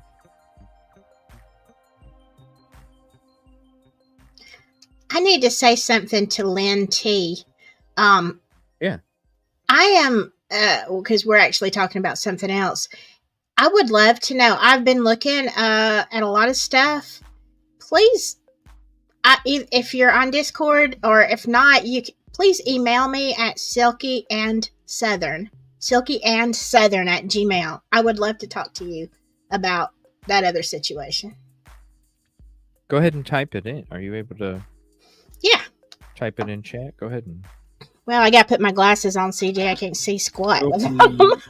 Silky and Southern. Silky and, yeah. Oh, I'll do it. Okay. I didn't mean to interrupt. No. It's grainy. It is hard to tell. It'd be nice to, man. And the video is so small too. It's so hard to. Yeah, it almost looks like it is just a two-door with a cab window.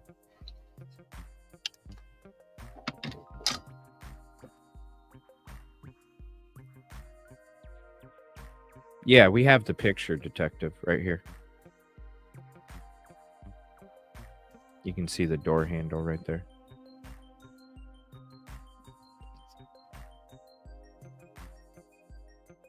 Yeah, there's a video, but it's so small.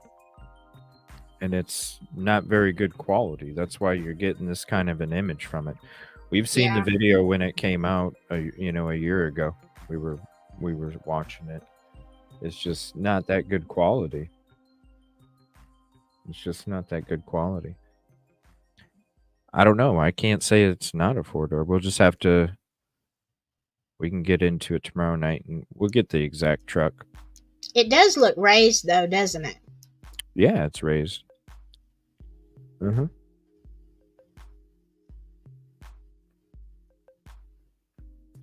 Yeah, it's raised. Check X.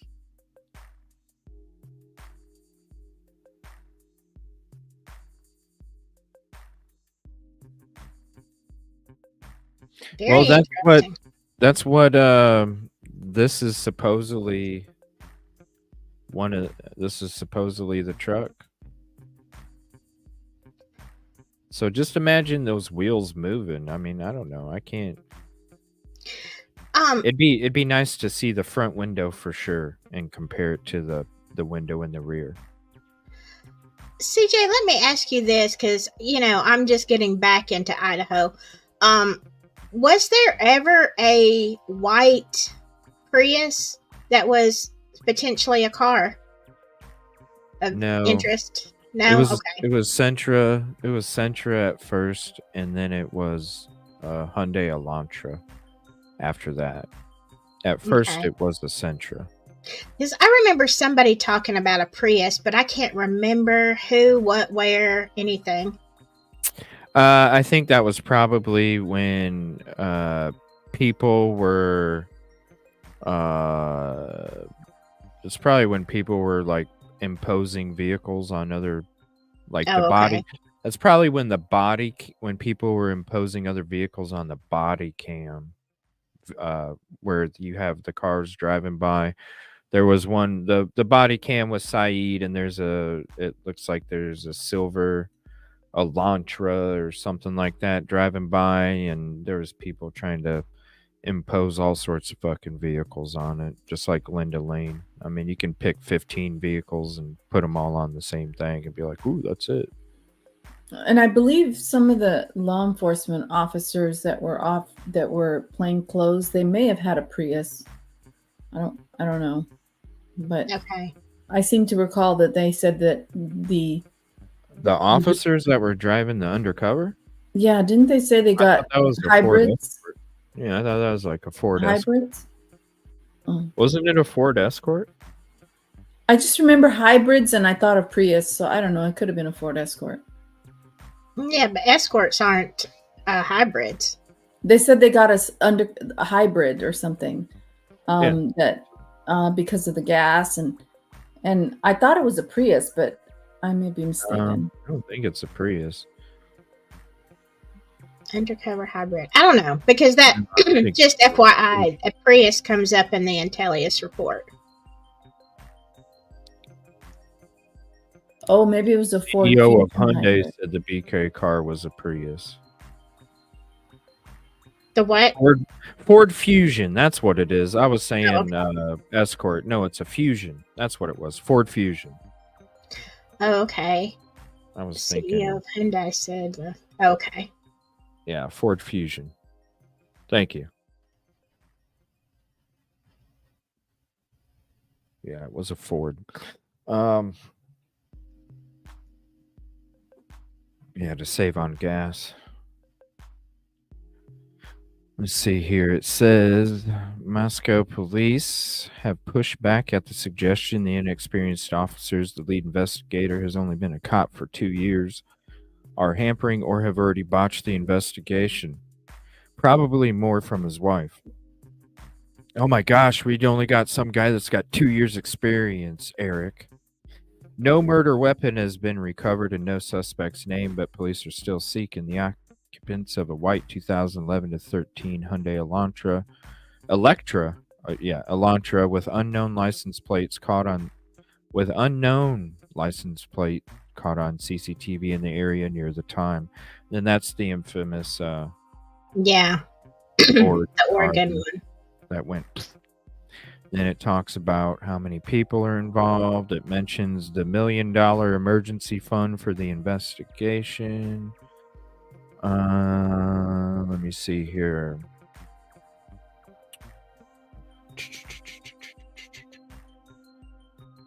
So they called the male numerous times. The male in the grub truck video, they called numerous times during the early hours of the morning. Anyone present at the house when 911 was called in. A 6th person named on the lease who had moved out of the house before the school year started and was not present.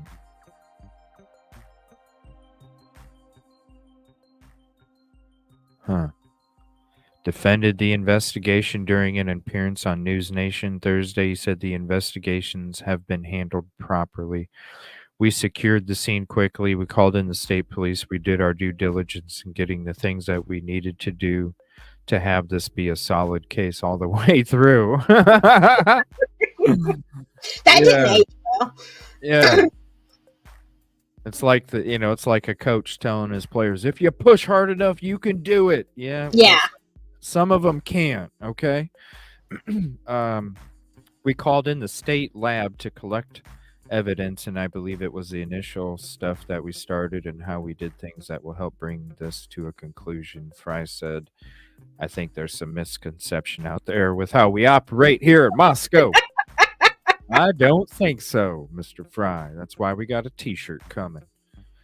Called, I can't wait.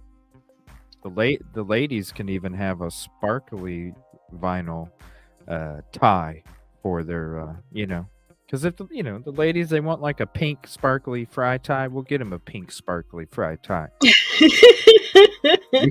We called in ATX in the past. We've called in the FBI in the past on many of these big cases because they have resources that we don't. What big cases are you talking about, bro?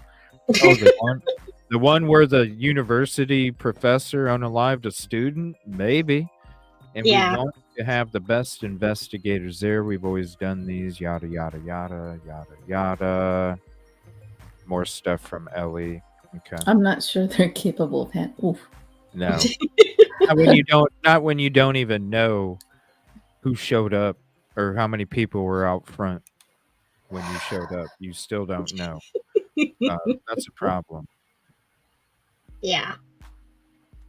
And what's this lawn crime link here? That's where this is where he talks about again, he's exceptionally glad. Oh, the 1,200 feet. Yeah. And it talks about I don't know, we've talked a lot about what was in this article.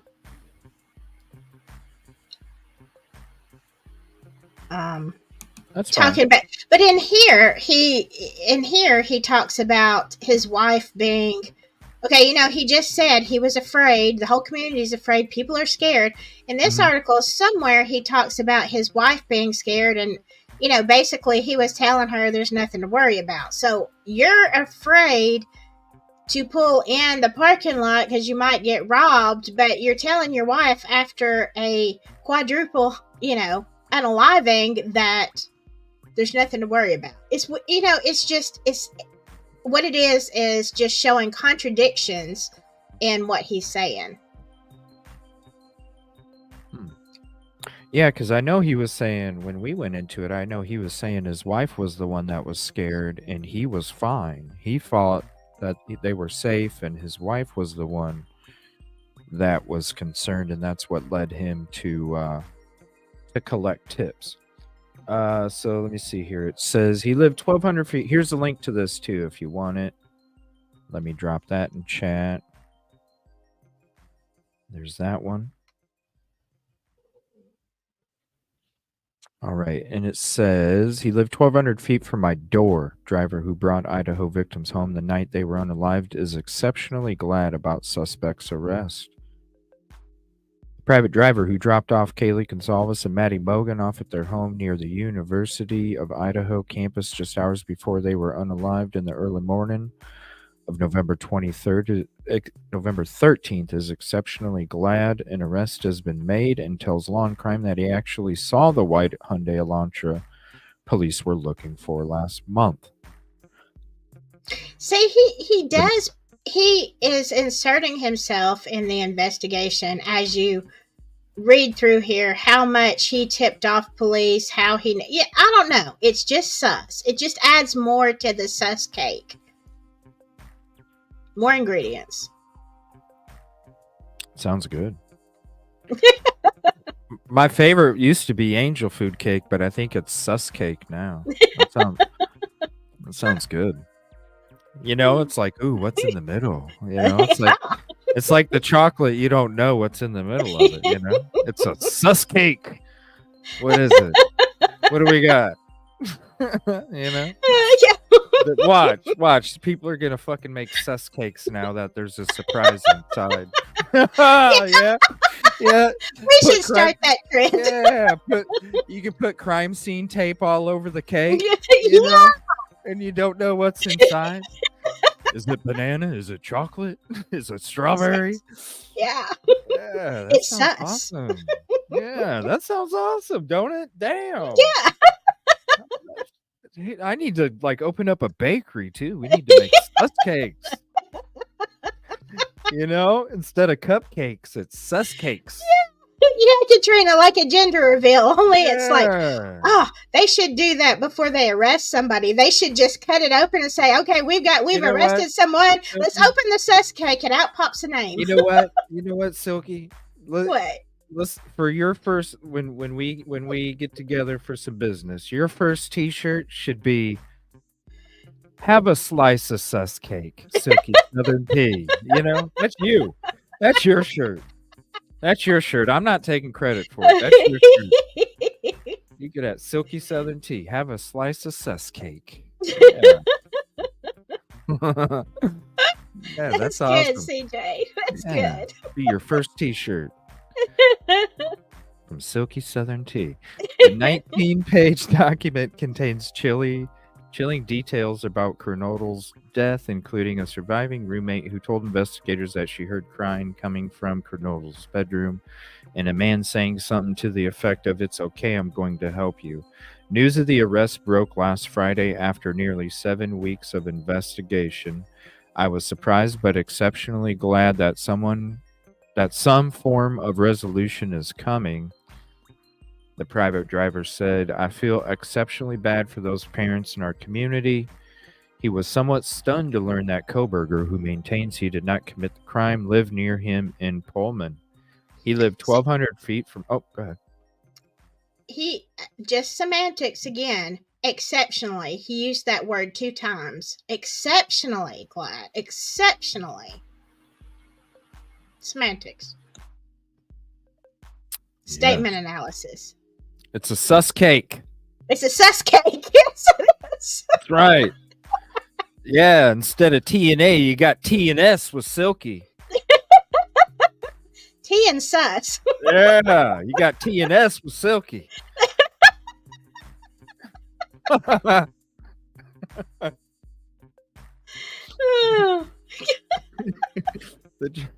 driver.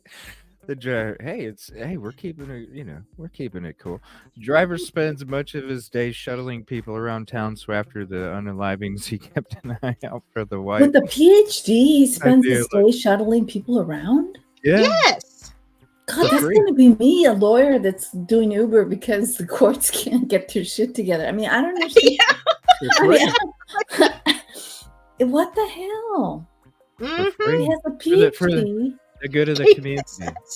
What is this world coming to? I mean, for God's sake.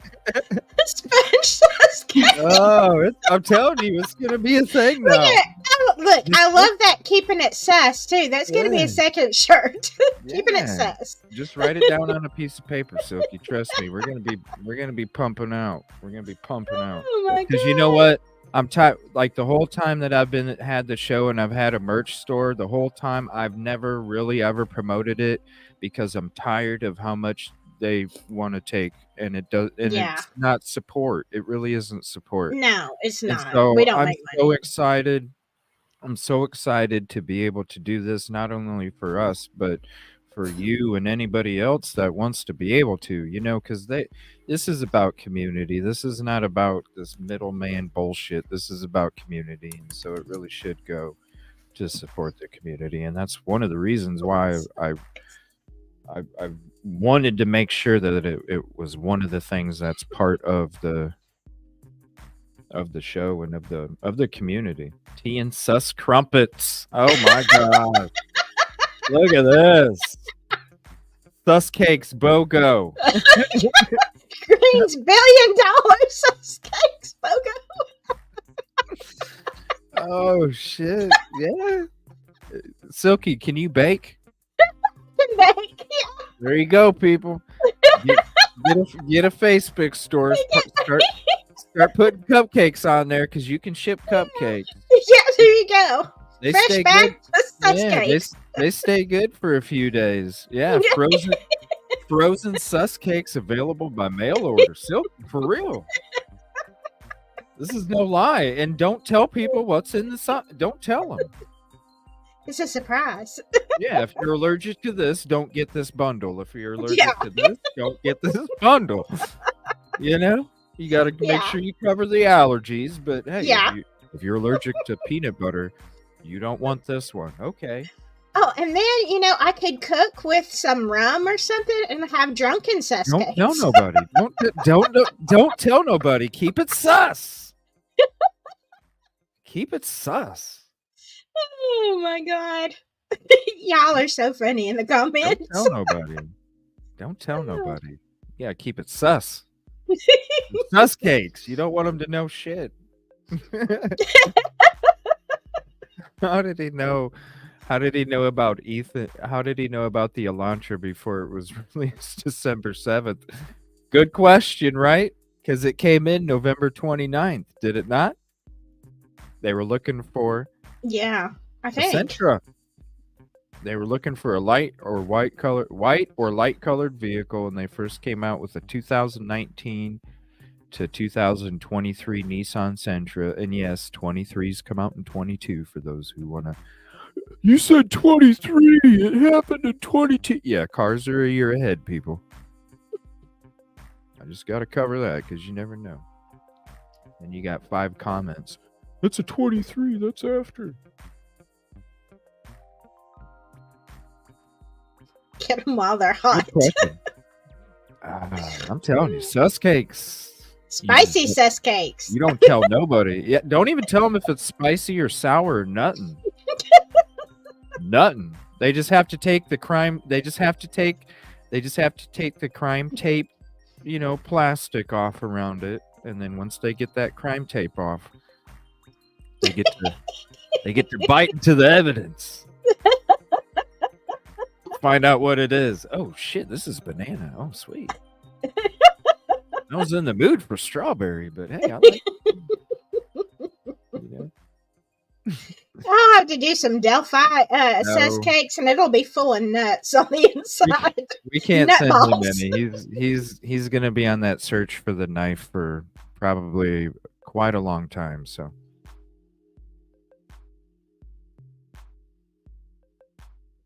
Don't leave any crumbs behind you, or you could become sus. yeah, that's why I said you gotta have. Clean up your shit.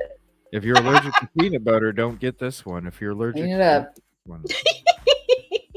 Yeah, you gotta make like a 6-pack or something. That way, you can tell people, okay, these flavors are in it, but then you don't tell them which ones. The flavors, it's all the same cupcake. It just has different flavors in it, and then you can have the flavors on the packaging, so then people do know. So I thought it was Washington State University police officers that first identified the car in the parking lot. I didn't know. I mean, that's what I remember. And I remember it was Officer Tenado or Tenado or... It was Washington first and then Moscow.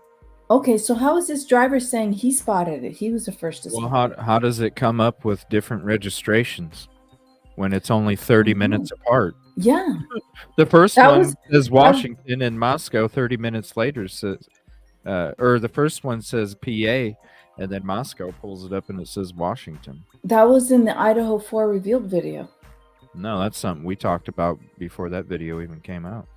Well, I saw it. Maybe I wasn't around at that time, but I saw it in the Idaho 4 revealed. No, I've had the show for, yeah. No, maybe I wasn't in that show that you had that talked about it. Yeah, it would have been like a year ago. It was before you were. Yeah, before me. So the first time I saw it was with the Idaho 4 revealed, I think. Okay. But yeah. Okay. So. Yeah, and look at this is where he says he lives 1,200 feet from my door. I spent 6 weeks trying to convince my wife there was not a threat, and I was wrong. But yet, again, you were scared. Right. That's what. Yeah. You got to keep your lies straight. Saying his wife was the one that was nervous, and he was fine. Yeah. It was his wife's suspicion and nervousness that even led to him trying to collect the tips. I think is that what it says when it gets into this? But yeah, I mean, he brings up a good point, though.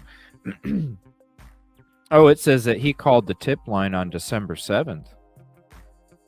Wait, no. Oh, this is the article right here. It states, I thought it was too new, he said of the car, since Moscow police had asked public information. However, he wrote down the car's one. Submitted it 13 or 14 Hyundai launches he had spotted sometime around December 10th. So December 10th is when he called in that tip. So he talked to him first.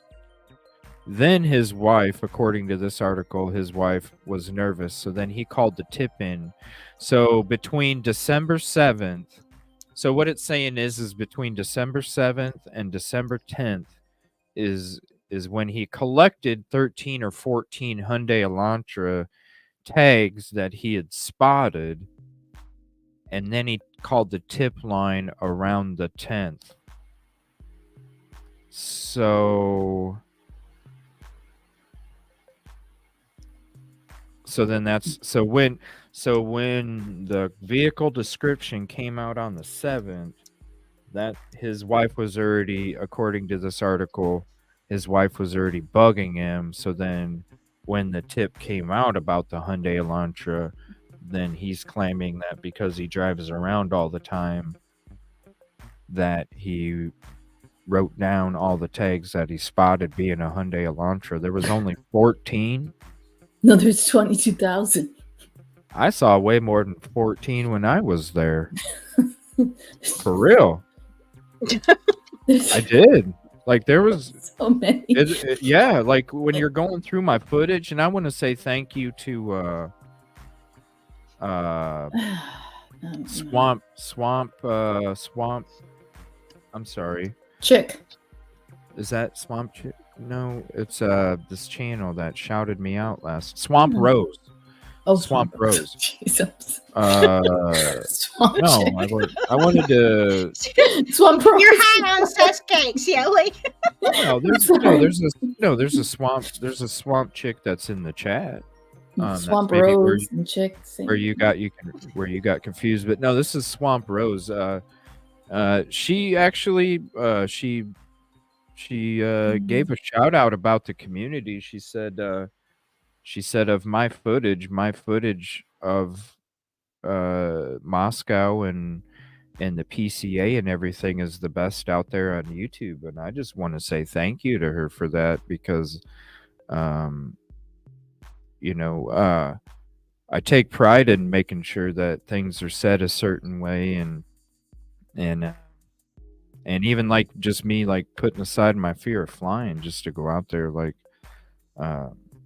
there's a lot that goes into this kind of work when you're doing stuff like this. And I just want to say thank you to her real quick. If you're not sub to her, please go sub. I just want to say, she didn't even have to say it, and I just want to say thank you, because it means a lot when people say kind words like that, because you got a lot of people that'll sit there and just be negative Nancy's and shit all the time. I'm gonna have to check her out. But yes, Swamp Rose, yeah, definitely go hit the sub.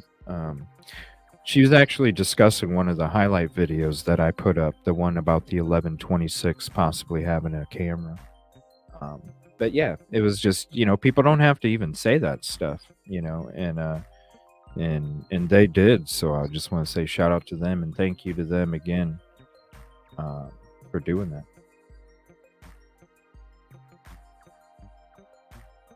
It is. You should have, like with when we went through the PCA, you saw the shit ass maps. You saw the weird ass directions and the rushed directions. And then I'm trying to, for, anybody that was talking to me while I was trying to put that PCA together for I was trying to have it down to the left turns and the right turns on this road. I was trying to visualize each spot because I wanted to make sure that I got the footage the right way.